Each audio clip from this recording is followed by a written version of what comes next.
ഐഡിയയിൽ നിന്ന് കഥയുണ്ടായി, കഥയിൽ നിന്ന് തിരക്കഥയുണ്ടായി, അങ്ങനെയുള്ള ഒരു സിനിമ പ്രോഗ്രസ് ചെയ്യുന്നത്. ഇത് ഓൾറെഡി കാസ്റ്റാണ് ആദ്യം ഉണ്ടാകുന്നത്. വിനയാണ് എൻ്റെ അടുത്ത് പറഞ്ഞത്, എടാ എനിക്ക് ഇവരെയൊക്കെ സിനിമയിലോട്ട് കൊണ്ടുവരണം എന്നുണ്ട്. ആട്ടം കണ്ടു കഴിഞ്ഞിട്ടും തിരിച്ചു പോകുമ്പോഴും നിങ്ങൾ ആട്ടത്തെക്കുറിച്ച് സംസാരിക്കുന്നുണ്ടെങ്കിൽ, ആട്ടത്തെക്കുറിച്ച് ചിന്തിക്കുന്നുണ്ടെങ്കിൽ, പിന്നീടും ഏതെങ്കിലും ഒരു പോയിന്റിൽ ഇത് കാണാൻ തോന്നുന്നുണ്ടെങ്കിൽ, എന്നെ സംബന്ധിച്ചോളം ആട്ടം വിജയിച്ചു.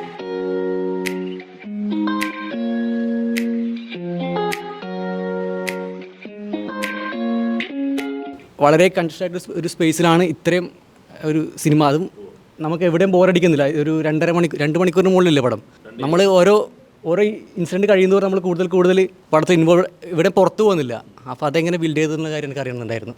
ആക്ച്വലി അത് ഒരു അർത്ഥത്തിൽ ഭയങ്കര ചലഞ്ചിങ് ആയിരുന്നു. ഇപ്പം നമ്മൾ സ്ക്രീൻ പ്ലേയുടെയൊക്കെ ടെക്സ്റ്റുകൾ വായിക്കുമ്പോൾ ഇവർ പറയുന്നൊരു മെയിൻ കാര്യമുണ്ട്, ഈ ഡൈനിങ് ടേബിളിൻ്റെ ചുറ്റുമുള്ള സീനുകളൊക്കെ കഴിവതും ഒഴിവാക്കൂ, അത് ഏറ്റവും കുറച്ച് വെക്കൂ. കാരണം ഏറ്റവും ബോറിംഗ് ആവാനുള്ള സാധ്യതയുള്ള സീനുകൾ എന്ന് പറഞ്ഞാൽ ഈ ഡൈനിങ് ടേബിൾ, ഡിന്നർ, ഇങ്ങനത്തെ സാധനങ്ങളാണ്. പക്ഷേ അപ്പോൾ അത് തന്നെ നമുക്ക് എടുത്തിട്ട് എങ്ങനെ ഇൻട്രസ്റ്റിംഗ് ആയിട്ട് ചെയ്യാം, എങ്ങനെ കാരണം ഈ 12 പേർക്കും 12 ഐഡിയകളും അവിടെ ഒരു കോൺഫ്ലിക്റ്റിംഗ് ഒരു വിഷയവും ഉണ്ടല്ലോ. അപ്പം അത് ഇൻട്രസ്റ്റിംഗ് ആവും എന്നൊരു ഒരു ഫീലിംഗ് ആദ്യം പോലെ ഉണ്ടായിരുന്നു. പിന്നെ ഈ ഒരു സ്ഥലത്തേക്ക് കഥ വന്നത് നമ്മൾ ബോധപൂർവം ചെയ്തല്ല, നാച്ചുറലി അങ്ങനെ പ്രോഗ്രസ് ചെയ്ത്. അത് ഒരു നാടക സംഘത്തിൽ ഇങ്ങനൊരു വിഷയം ഉണ്ടാവുന്നു, ഇങ്ങനൊരു ഒരു ക്രൈം ഉണ്ടാവുന്നു. ആ ക്രൈമിനെ കുറിച്ച് ഡിസ്കസ് ചെയ്യണമെങ്കിൽ ഇങ്ങനത്തെ ഒരു ക്രൈം നമുക്ക് നടന്നുകൊണ്ട് ഡിസ്കസ് ചെയ്യാൻ പറ്റില്ല. ഈ ഒരു വിഷയം നമുക്ക് ഇപ്പം നിങ്ങളുടെ ഇടയിൽ ഇങ്ങനെ സാധനം നടന്നാൽ നിങ്ങൾ എന്ത് ചെയ്യും? എല്ലാവരും കൂടെ അതിരിക്കും.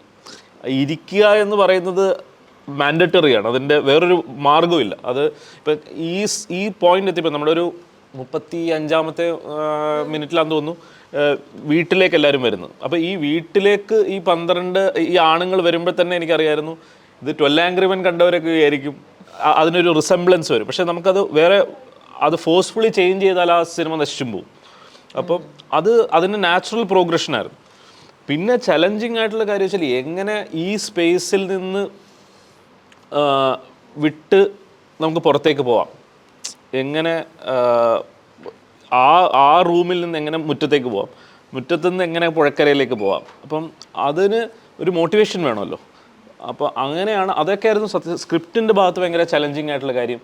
അങ്ങനെയാണ് ആ ഒരു സ്ക്രിപ്റ്റ് ബ്ലോക്കായ ഒരു ഏരിയ ആയിരുന്നു. അതൊക്കെ എഴുത്തൊക്കെ ഇങ്ങനെ നിന്ന് പോയൊരു ഏരിയ ആയിരുന്നു. എങ്ങനെ ഇവരെ പുറത്തേക്ക് കൊണ്ട്, അങ്ങനെയാണ് പിന്നെ ഈ ഇൻവേർട്ടർ അവിടെ അത് കേടാവുന്നതും അതൊരു വളരെ സട്ടിലായിട്ട് കൊണ്ടുവന്ന് അവിടെ ചൂടെടുക്കുന്നതായിട്ടും വളരെ നാച്ചുറലി അങ്ങനെ ഇവർ പുറത്തോട്ട് ഇറങ്ങുന്നതായിട്ടും മുറ്റത്തേക്ക് പോകുന്നതായിട്ടും അങ്ങനെയൊക്കെ വന്നത്. പിന്നെ സിഗരറ്റ് വലിക്കാൻ വേണ്ടി പുഴക്കരയിലോട്ട് പോകുന്നതും അങ്ങനെ. അപ്പോൾ അങ്ങനൊരു വീട് വേണമായിരുന്നു നമുക്ക്. ഇത് ആദ്യമേ സ്ക്രിപ്റ്റിൽ വന്നു, പിന്നെ അങ്ങനെ ഒരു വീട് അന്വേഷിച്ചു. ഇങ്ങനെ ഒന്നാമത്തെ പടം സിങ് സൗണ്ടാണ്, വളരെ സൈലൻ്റ് ആയിട്ടുള്ള ഏരിയയിലായിരിക്കണം. എന്നാൽ ഈ പറയുന്ന പോലെ വീടുണ്ടാവണം, മുറ്റം ഉണ്ടാവണം, മുറ്റത്തുനിന്ന് ഇറങ്ങിയാൽ വേറെ ഒരു പുഴ കാണാൻ പറ്റണം, അല്ലെങ്കിൽ അതിൻ്റെ ഒരു ശബ്ദം കേൾക്കാൻ പറ്റണം. എന്നാൽ പുഴ അതാ കണ്ടോ എന്നും പറഞ്ഞ് നമുക്ക് ഷൂട്ട് ചെയ്യാനും പറ്റില്ല.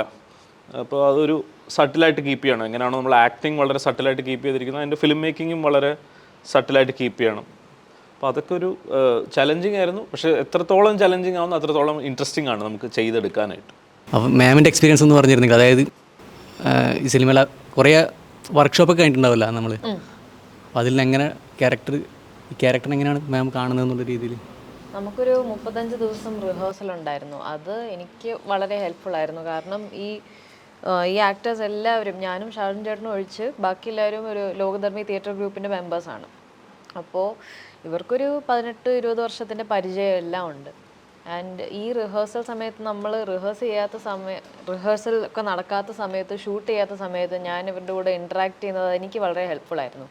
കാരണം ഈ ക്യാരക്ടേഴ്സും അഞ്ജലിയും തമ്മിലുള്ള റിലേഷൻഷിപ്പ് അത്രയ്ക്കും ക്ലോസ് അല്ലേ സ്ക്രീനിൽ കാണുമ്പോൾ. ആൻഡ് അത് നന്നായിട്ട് റിഫ്ലക്റ്റ് ചെയ്യണമെന്നുണ്ടെങ്കിൽ ഇവർ തമ്മിലുള്ള ബന്ധം അത് നമുക്ക് നന്നായിട്ട് എസ്റ്റാബ്ലിഷ് ചെയ്യണം. പിന്നെ തുടക്കം മുതൽ ഇതിൻ്റെ ആട്ടത്തിൻ്റെ ഈ പ്രോസസ്സും എല്ലാം അപ്രോച്ചും വളരെ ഇൻട്രസ്റ്റിംഗ് ആയിട്ടാണ് എനിക്ക് തോന്നിയത്. കാരണം ഞാൻ ഇതുവരെ ചെയ്തിട്ടുള്ള ഓഡിഷൻസിൽ ഭയങ്കര ഇൻട്രസ്റ്റിംഗ് ആയിരുന്നു എൻ്റെ ഓഡിഷൻ പ്രോസസ്സ് എന്ന് പറഞ്ഞാൽ. ആദ്യം ആനന്ദ് എഴുതി തന്ന ഒരു ഓഡിഷൻ സീനുണ്ടായിരുന്നു, അത് ഈ പടത്തിലേ ഇല്ല. അത് ആക്ച്വലി വായിച്ചാൽ എനിക്ക് തോന്നിയത് ഇതൊരു റൊമാൻറ്റിക് പടമാണ്. പക്ഷേ നറേഷൻ കേട്ടപ്പോൾ ആ ധാരണ എല്ലാം പോയി. ആൻഡ് ഓഡിഷൻ സമയത്ത് വിനയ് ഫോർട്ടും ഉണ്ടായിരുന്നു. ആൻഡ് അത് ഇറ്റ്സ് നോട്ട് നോർമൽ. വിനയ് ഫോർട്ടിൻ്റെ കാലിബറുള്ള ഒരു ആക്ടർ ഓഡിഷൻ എല്ലാ ഷോർട്ട് ലിസ്റ്റഡ് ആക്ട്രസിൻ്റെ കൂടെ ഇങ്ങനെ ഓഡിഷൻ ചെയ്ത് നിൽക്കുന്നു. അപ്പോൾ തന്നെ ഈ പ്രോജക്റ്റ് എന്നെ ആകർഷിച്ചിരുന്നു. പിന്നെ സെലക്ഷൻ കിട്ടിയപ്പോൾ ലൈക്ക് ഈ ഫുൾ സ്ക്രിപ്റ്റിൻ്റെ നറേഷൻ കേട്ടപ്പോഴാണ് എനിക്ക് മനസ്സിലായത് ഇതൊരു വേറെ പരിപാടി തന്നെയാണെന്ന്. അപ്പോൾ അങ്ങനെയാണ് തുടങ്ങിയത്. നമ്മുടെ ആട്ടം മൂവി ഇതിപ്പോൾ എൻ്റെ പേഴ്സണൽ ഇതായിട്ട് നമ്മൾ നോർമൽ ഒരു മൂവി കാണുന്ന പോലെ ഞാൻ പോയത്. ബട്ട് കണ്ടതിന് ശേഷമാണ് ഇത് ഡിഫറെൻ്റ് ആയിട്ട് തോന്നിയത്, അത് നമ്മുടെ വേറെ സിനിമയിൽ നിന്ന്. അപ്പോൾ സാറിന് എന്തുകൊണ്ടാണ് ഇങ്ങനത്തെ ഒരു മൂവി തോന്നാനുള്ളൊരു കാരണം? ഇതിൻ്റെ സത്യസന്ധമായിട്ടുള്ള അവസ്ഥ എന്ന് പറഞ്ഞാൽ ഞാൻ കംപ്ലീറ്റ്ലി ഒരു ക്രൈം ഡ്രാമ എഴുതിക്കൊണ്ടിരിക്കുകയായിരുന്നു, വേറൊരു സിനിമ എഴുതിക്കൊണ്ടിരിക്കുകയായിരുന്നു. അപ്പോൾ ഞാൻ നേരത്തെ പറഞ്ഞ പോലെ ഇത്ര വർഷമായിട്ട് അറിയാവുന്ന സുഹൃത്തുക്കൾ നമ്മൾ കോവിഡിൻ്റെ സമയത്ത് ഒരു യാത്ര പോയി. വിനയ് ഒക്കെ ഉണ്ടായിരുന്നു, വിനയ് ഫോട്ടോഗ്രാഫർ. ഒരു ദിവസം ഒരു യാത്ര പോയപ്പോൾ വിനയാണ് എൻ്റെ അടുത്ത് പറഞ്ഞത്, എടാ എനിക്ക് ഇവരെയൊക്കെ സിനിമയിലോട്ട് കൊണ്ടുവരണം എന്നുണ്ട്. അതായത് ഇത്രയും വർഷമായിട്ട് കൂടെയുള്ള തിയേറ്റർ ആക്ടേഴ്സാണ്. വിനയ് നല്ല സിനിമയിലെത്തി, സാമ്പത്തികമായിട്ടും ഒരു തുടരെ സിനിമകൾ കിട്ടുന്നുണ്ട്, അയാൾ നല്ല നിലയിലാണ്. അപ്പം ബാക്കിയുള്ള ആൾക്കാരെന്ന് പറഞ്ഞാൽ, ഫോർ എക്സാമ്പിൾ ഇതിനകത്ത് ഇപ്പോൾ സെൽവൻ ചേട്ടൻ എന്ന് പറഞ്ഞ കഥാപാത്രം, പുള്ളി നമ്മുടെ ഷൂട്ടിൻ്റെ ഇടയിലാണ് പുള്ളിയുടെ റിട്ടയർമെൻറ്റ്. പുള്ളി ലോഡിങ് അൺലോഡിങ് വർക്കറാണ്. അപ്പോൾ ഇപ്പോൾ പുള്ളി ഓട്ടോ ഓടിച്ചുകൊണ്ടിരിക്കുന്നു. അപ്പോൾ അല്ലെങ്കിൽ സനോഷ് എന്ന് പറഞ്ഞാൽ അമ്പലത്തിൽ ജോലി ചെയ്യുന്ന ഒരാളാണ്. അവരുടെ ജോലികൾ പോലും നമ്മൾ അതേപോലെ റീറ്റെയിൻ ചെയ്തിട്ടുണ്ട്. ഇപ്പം ജോളി ഒരു പ്ലംബിങ് ടൈല് പണിക്കാരനാണ്. അപ്പോൾ അങ്ങനെ ഓൾമോസ്റ്റ് എല്ലാവരും മദൻ എന്ന് പറഞ്ഞ വ്യക്തി ഒഴിച്ച് ബാക്കി എല്ലാവരും തന്നെ ഒരു ഡെയിലി വേജസിൽ ജോലി ചെയ്യുന്ന, ഒരു ദിവസം ഒരു 800 രൂപ 850 രൂപ സമ്പാദിക്കുന്ന, ഡെയിലി വേജസ് ജോലി ചെയ്യുന്ന, സാമ്പത്തികമായിട്ട് ഒരാഴ്ച പനി പിടിച്ച് കിടന്നാൽ ഭയങ്കര ബുദ്ധിമുട്ടിലെത്തുന്ന തരം ആൾക്കാരാണ്. എന്നാൽ ഇവരെല്ലാവരും തന്നെ നാടകത്തിൽ അഭിനയിക്കുന്ന തിയേറ്റർ ആക്ടേഴ്സാണ്.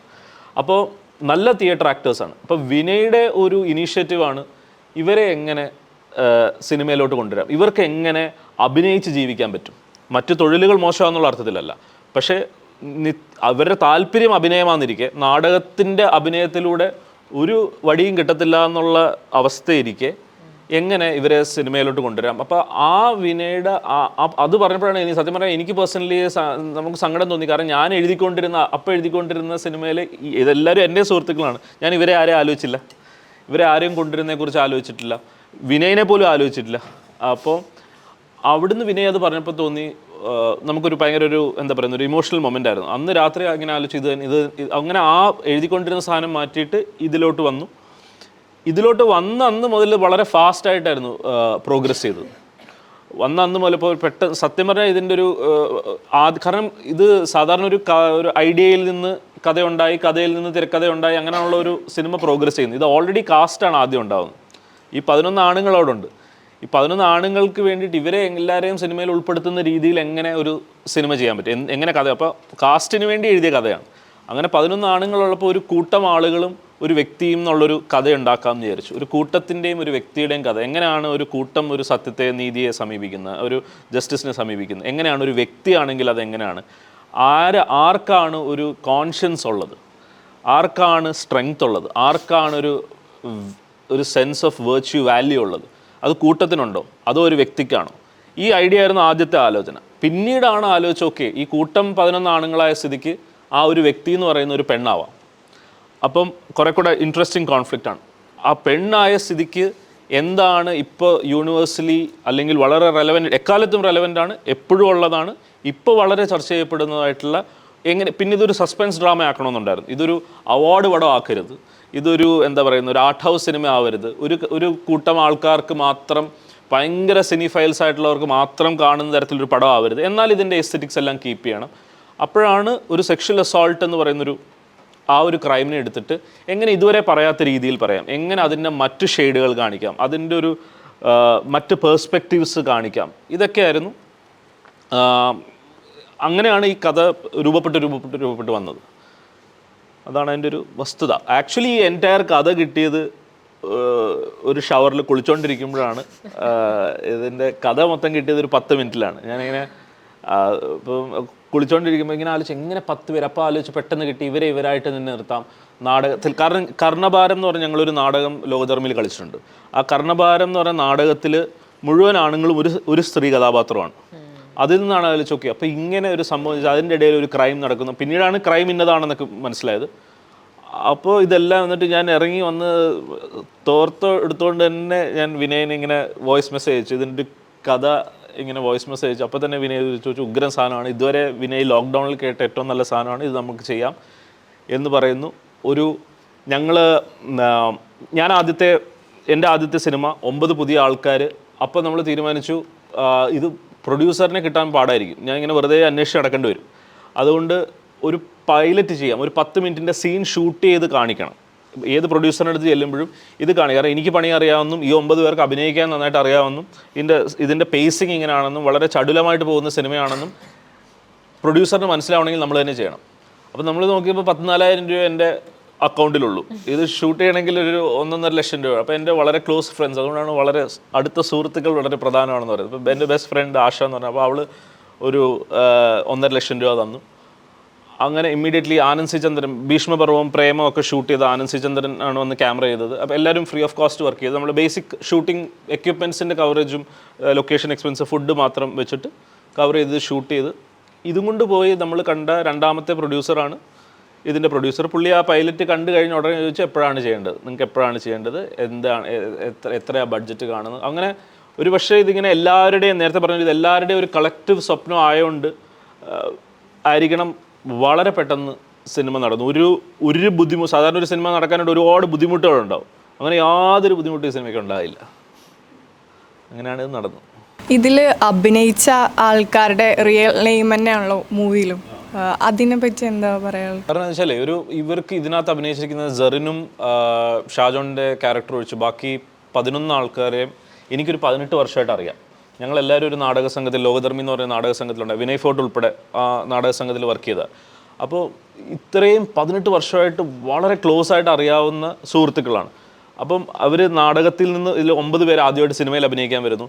അപ്പോൾ നമുക്ക് വേണ്ടത് ഇവരെ 35 ദിവസം നമ്മൾ റിഹേഴ്സൽ ചെയ്തത് ഇവരെ നാടകത്തിലെ ഒരു അഭിനയ രീതി ഉണ്ടല്ലോ, ശരീരവും ശബ്ദവും കൊണ്ടുള്ള അഭിനയ രീതിയിൽ നിന്ന് ഫിലിം ആക്ടിങ്ങിലോട്ട് കൊണ്ടുവരണം. ഫിലിം ആക്ടിങ്ങിൽ പോരെ നമുക്ക് ഈ സിനിമയിൽ. ഫിലിം ആക്ടിങ്ങിൽ നിന്നൊരു ആബ്സല്യൂട്ട് ബിഹേവിയർ എന്ന് പറയുന്ന സാധനമുണ്ടല്ലോ, കണ്ടാൽ അഭിനയിക്കുകയാണോ എന്ന് തോന്നുന്നു. അതായത് അപ്പം തോന്നിയതായിരിക്കും ഇവർ പറഞ്ഞത്, സ്ക്രിപ്റ്റൊന്നും ആയിരിക്കില്ല, ഒരു കാര്യം പറഞ്ഞിട്ട് അവരപ്പം പറഞ്ഞതായിരിക്കും എന്നൊക്കെ തോന്നിക്കുന്ന രീതിയിൽ ഫ്രണ്ടിലുള്ള ആക്ടറും ബിഹേവ് ചെയ്യണം, തൊട്ടുപുറകിലുള്ള ആൾക്കാരും ഔട്ട് ഓഫ് ഫോക്കസിലിരിക്കുന്ന ആളും ബിഹേവ് ചെയ്യുന്ന രീതിയിൽ നമുക്ക് കൊണ്ടുവരണമെങ്കിൽ അതുകൊണ്ടാണ് അത്രയും റിഹേഴ്സൽ ചെയ്ത്. അപ്പോൾ പിന്നൊരു കാര്യം വെച്ചാൽ 18 വർഷമായിട്ട് അറിയാവുന്ന നിങ്ങളുടെ ഒരു സുഹൃത്തിനെ മറ്റൊരു പേര് വിളിക്കുമ്പോൾ ഉണ്ടാകുന്നൊരു ചെറിയൊരു കള്ളത്തരമുണ്ട്. എപ്പോൾ വിളിക്കുമ്പോഴും അറിയാം ആ ആളല്ല, ഒരല്പം ജെന്യുവിൻ അല്ലാത്തൊരു സംഭവം വരും. പിന്നെ ഇതിനകത്ത് പേരെന്താന്നുള്ളത്, ഒരാളുടെ പേരെന്താന്നുള്ളത് ഒട്ടും പ്രധാനമല്ല. അതുകൊണ്ട് തന്നെ അപ്പോൾ ഇനി പേര് വളരെ പ്രധാനമായിരുന്നെങ്കിൽ നമ്മൾ മാറ്റിയേനെ. പേര് ഈ ആണുങ്ങളുടെ ഇവരുടെ ഓരോരുത്തരുടെയും പേരെന്താന്നുള്ളത് ഒരു റെലവൻ്റ് ആയിട്ടുള്ളൊരു കാര്യമേ അല്ല. മറിച്ച് അവരുടെ പിന്നെ പേരിട്ടാൽ അവർക്ക് അത്രയും കൂടെ സത്യസന്ധമായിട്ട് അഭിനയിക്കാൻ പറ്റും. ഇപ്പോൾ ഒരാളെ, ഇപ്പോൾ സന്തോഷം എന്ന് പറഞ്ഞ ആൾ ഇടാ ജോളി എന്ന് വിളിച്ചാൽ അത് വളരെ നാച്ചുറലായിട്ട് അയാൾക്ക് വരും, ജോളി എന്നാണ് അയാളുടെ പേരെങ്കിൽ. അല്ലെങ്കിൽ സുധീർ എന്ന് വിളിക്കാനായിട്ട് ഇപ്പോൾ ഇവിടെ ഒരു ക്യാരക്ടർ നിൽക്കുന്നു, അയാളുടെ പേര് സുധീർ എന്നാണ്. അയാളെ നമ്മളിപ്പം വല്ല മാത്യു എന്നാണ് പേരിട്ടിരിക്കുന്നതെങ്കിൽ ഇതൊന്ന് ഓർക്കേണ്ടി വരും. എത്ര ഡയലോഗ് പഠിച്ചാലും ഓരോരുത്തരും 12 പുതിയ പേര് ഓർക്കേണ്ടി വരും. അപ്പോൾ അതിനകത്തൊരു കള്ളത്തരം വരും, ആ അഭിനയത്തിനകത്തൊരു ചെറിയ. അപ്പോൾ അതുകൊണ്ടാണ് അവരവരുടെ പേര് തന്നെ ഇടാം. പിന്നെ ഇവർ പുതിയ ആൾക്കാർ വരുന്നു, അപ്പോൾ ഇവരുടെ പേര് എന്താണെങ്കിലും വിഷയമല്ല. അങ്ങനെ അതുകൊണ്ടാണ് അവരുടെ തന്നെ പേര് ഇട്ടത്. ഞാൻ മാം ഇവിടെ വന്നിറങ്ങിയപ്പോൾ ഞാൻ ആദ്യം പറഞ്ഞ കാര്യമാണത്. എനിക്കത് മൂവി കണ്ടിട്ട് നന്നായിട്ട് റിലേറ്റ് ആയിട്ടുണ്ട്. അവിടെ ഇരുന്ന് മിക്കവരും കരഞ്ഞിട്ടാണ് ഗേൾസ് ഇറങ്ങിയെന്ന് ഞാൻ പറഞ്ഞിട്ടുണ്ട്. അപ്പോൾ സെറിൻ എന്ന വ്യക്തിക്ക് അഞ്ജലി എന്ന് പറയുന്ന ഒരു ക്യാരക്ടറുമായിട്ട് കണക്ട് ചെയ്യാൻ എത്രത്തോളം പറ്റുമെന്നുള്ളത്. അഞ്ജലി ഭയങ്കര റിലേറ്റബിൾ ആയിട്ടുള്ള ഒരു ക്യാരക്ടറാണ്. കാരണം എന്നെ പോലെ തന്നെ അഞ്ജലിക്കും ഒരു ആർക്കിടെക്റ്റ് എന്ന ജോലി, ഞാൻ തിയേറ്റർ ചെയ്യുന്ന സമയത്ത് ഞാനും ഇതുപോലത്തെ കുറേ പണികൾ, ഓഡ് ജോബ്സ് ഒക്കെ ചെയ്തിട്ടുണ്ട്. അപ്പോൾ പിന്നെ അത് മാത്രമല്ല, ഒരു സ്ത്രീ എന്ന നിലയിൽ നമുക്ക് എല്ലാവരും ജീവിതത്തിൽ എപ്പോഴെങ്കിലും ഇതുപോലത്തെ ഒരു സിറ്റുവേഷൻ നമ്മൾ ഫേസ് ചെയ്തിട്ടുണ്ടാകും. അതിൻ്റെ scale of course it varies, it keeps varying, right? And പക്ഷേ അത് മാത്രമല്ല, ഒരു വ്യക്തി എന്ന നിലയിൽ നമ്മൾ ഏതെങ്കിലും ഒരു സന്ദർഭത്തിൽ ഒറ്റപ്പെട്ടിരിക്കുന്ന അത് നമ്മൾ ഫേസ് ചെയ്തിട്ടുണ്ടാവുമല്ലോ. അതായിരുന്നു ഈ ക്യാരക്ടറിൻ്റെ തുടക്കം. ആ സ്റ്റാർട്ടിങ് പോയിന്റിൽ നിന്നാണ് ഞാൻ അഞ്ജലിയെ പെർസീവ് ചെയ്യാൻ തുടങ്ങിയത്. പിന്നെ ഓഫ് കോഴ്സ് ഈ നമ്മുടെ റിഹേഴ്സൽസ് ഒക്കെ ഉണ്ടായിരുന്നു, അത് വളരെ ഹെൽപ്ഫുൾ ആയിരുന്നു. പിന്നെ ഇത്രയും ഒരു സെൻസിറ്റീവ് മാറ്ററിനെ ഈ ഒരു ഡിഗ്നിഫൈഡ് രീതിയിൽ കാണിക്കണം. One thing I really appreciate about Anand is that അന്ന് നറേഷൻ സമയത്ത് തന്നെ ആനന്ദ് എന്നോട് പറഞ്ഞു, നമ്മൾ ഒരിക്കലും ഈ അസോൾട്ട് ഡയറക്റ്റ്ലി കാണിക്കാൻ പോകുന്നില്ല, അതെനിക്ക് ചെയ്യാൻ ഒരു താല്പര്യവും ഇല്ല, അതിൻ്റെ കോൺസിക്വൻസസും അതെങ്ങനെയാണ് അൺഫോൾഡ് ചെയ്യുന്നത് അതാണ് അതാണ് കുറച്ചുകൂടെ ഇൻട്രസ്റ്റിംഗ് ആയിട്ടുള്ള പ്രോസസ്സ്. അതിൽ നമുക്ക് ഫോക്കസ് ചെയ്യാം. അപ്പോൾ usually that is a challenge that lot of film makers also see. ഇപ്പോൾ കുറേ ഫിലിംസിൽ ഇങ്ങനെ ഈ സെക്ഷൽ അസോൾട്ട് ഫോക്കസ് ചെയ്യുന്ന കുറേ ഫിലിംസിൽ ആ വയലൻസ് ഇങ്ങനെ അത് എടുത്ത് കാണിക്കും. And I don't think that's interesting. അത് ഒരു ഷോക്ക് വാല്യൂവിന് മാത്രമാണ് കാണിക്കുന്നത്. It does not stay with the viewer. പക്ഷേ ആട്ടത്തിൽ it has that impact because it focuses on this. IFFKക്ക് പോയിട്ട് മണിക്കൂറുകളോളം ക്യൂ നിന്നിട്ട് കിട്ടാതിരുന്നിട്ടുള്ളൊരു മൂവിയാണ്. ഇപ്പോൾ തിയേറ്ററിൽ കാണാൻ പറ്റിയപ്പോൾ എനിക്ക് ഭയങ്കരമായിട്ട് ഫീൽ ചെയ്തു, ഹിറ്റ് ചെയ്തു. എനിക്ക് ചോദിക്കാനുള്ള എന്താണെന്ന് വെച്ച് കഴിഞ്ഞാൽ, പൊതുവെ ഇത്തരത്തിലുള്ള മൂവികളൊക്കെ ആ ഒരു കുറ്റം ചെയ്ത വ്യക്തിയെ സമൂഹത്തിലേക്ക് ഇട്ട് കൊടുക്കുന്നു, അല്ലെങ്കിൽ സമൂഹത്തിൽ കാണിച്ചു കൊടുക്കുന്നു. പക്ഷേ ഇതിൽ സ്റ്റിൽ ആ ലാസ്റ്റ് വരെ അത് ഹൈഡ് ചെയ്ത് വെച്ചിരിക്കുകയാണ്. അത് പ്രേക്ഷകരിൽ റിഫ്ലക്റ്റ് ചെയ്യട്ടെ എന്നുള്ളൊരു ചിന്ത തന്നെ ആയിരുന്നോ അങ്ങനെ ഒരു സീൻ വരാൻ, അല്ലെങ്കിൽ അങ്ങനെ ഒരു കഥ കൊണ്ടുപോകാനുള്ള കാരണം? അതായത് ഇപ്പോൾ നേരത്തെ സെറിൻ സംസാരിച്ചുകൊണ്ടിരുന്നപ്പോൾ സെറിൻ പറഞ്ഞല്ലോ, ഇപ്പോൾ ഈ ക്രൈം കാണിച്ചാലുള്ള ക്രൈമിൻ്റെ ഒരു ഷോക്ക് വാല്യൂ ഉണ്ട്. ഇപ്പോൾ ക്രൈം കാണിച്ചാലുള്ളൊരു ഷോക്ക് വാല്യൂ ഉണ്ട്. എന്നെ സംബന്ധിച്ചോളം ഈ കഥയിൽ പിന്നെ ഒരുപാട് പെൺകുട്ടികളുടെ അടുത്ത് പണ്ടൊക്കെ സംസാരിച്ചതിൻ്റെ ഒരു ഭാഗമായിട്ട് നമുക്ക് തോന്നിയിരിക്കുന്നത് പലപ്പോഴും ഈ ക്രൈമിനേക്കാൾ ഒരു ഷോക്ക് ഉണ്ടാവുന്നത് ഇതിൻ്റെ ഒരു ഓഡിറ്റിംഗ് ആണ്. നിസ്സാരമായ കാര്യങ്ങൾ പോലും ആളുകൾ പറഞ്ഞാൽ വിശ്വസിക്കുന്ന ഒരു കാര്യം, പ്രത്യേകിച്ച് ഇങ്ങനത്തെ ഒരു കാര്യം പറയുമ്പോൾ സഡൻലി ഒരു ട്രസ്റ്റ് ആളുകളുടെ എടുക്കാൻ പറ്റാതെയും ഇതിനെ പെട്ടെന്ന് ടേബിൾസ് തിരിയുകയും ഇതിൻ്റെ ഒരു ഓഡിറ്റിംഗ് നടക്കുകയും ഇതിനെക്കുറിച്ച് കൂടുതൽ ചോദ്യങ്ങൾ ഉണ്ടാവുകയും ഇത് എക്സ്പ്ലെയിൻ ചെയ്യപ്പെടേണ്ടി വരികയും ഒക്കെ ചെയ്യുന്ന ഒരു സ്പേസിങ്ങിനാണ് കുറേ കൂടെ അതിനൊരു ഒരു ഷോക്കുള്ളത്. അതുകൊണ്ട് ക്രൈമിനേക്കാൾ ഇപ്പം ഈ കഥയിലെ കാര്യമാണ് ഞാൻ ജനറലൈസ് ചെയ്ത് പറയല്ല കേട്ടോ. ഈ കഥയിൽ ഈ അഞ്ജലി എന്ന് പറയുന്ന ക്യാരക്ടർ 10-16 വർഷമായിട്ട് ഉള്ള ഒരു കൂട്ടത്തിൻ്റെ ഇടയിൽ 10-16 വർഷമായിട്ട് അറിയാവുന്ന സുഹൃത്തുക്കളുടെ ഇടയിൽ നിന്നൊരു ക്രൈം ഉണ്ടാവുമ്പോൾ അത് അവർ തന്നെ ഓഡിറ്റ് ചെയ്യുമ്പോൾ, അവർ തന്നെ ചോദ്യങ്ങൾ ചോദിക്കുമ്പോൾ, അവർക്ക് അതിനകത്ത് വേറെ ഇൻട്രസ്റ്റ് വരുമ്പോൾ, അവർ മലക്കം മറിയുമ്പോൾ ഉണ്ടാവുന്ന ഒരു ട്രൊമാറ്റിക് ആയിട്ടുള്ളൊരു സിറ്റുവേഷൻ ഉണ്ട്. അത് അഞ്ജലി കാണുന്നത് ആ നടന്ന ഇൻസിഡൻറ്റിനോട് പോലെ തന്നെ ആയിരിക്കാം. ഞാൻ അതിൻ്റെ ക്ലൈമാക്സിലേക്കൊന്നും പറയുന്നില്ലെങ്കിലും അങ്ങനെ ഈക്വലി ഷോക്കിംഗ് ആണ് അഞ്ജലിക്ക് തോന്നി. ഇപ്പം ഇതേ അഞ്ജലിയുടെ ക്യാരക്ടറിന് ഈ ഇൻസിഡൻറ്റ് നടക്കുന്നത് ചിലപ്പോൾ ഒരു ബസ്സിലായിരുന്നുവെങ്കിൽ, ഒരു സ്ട്രേഞ്ചറാണ് അത് അങ്ങനെ ഒരു അസോൾട്ട് നടത്തുമെങ്കിൽ ഇങ്ങനെ ആയിരിക്കണമെന്നില്ല അതിൻ്റെ റിയാക്ഷൻ. ചിലപ്പോൾ ഇമ്മീഡിയറ്റ്ലി ഒരെണ്ണം കൊടുത്തേക്കാം, അല്ലെങ്കിൽ ഇമ്മീഡിയറ്റ്ലി പോലീസ് സ്റ്റേഷനിൽ പോയേക്കാം, ഇങ്ങനെ ആയിരിക്കണമെന്നില്ല.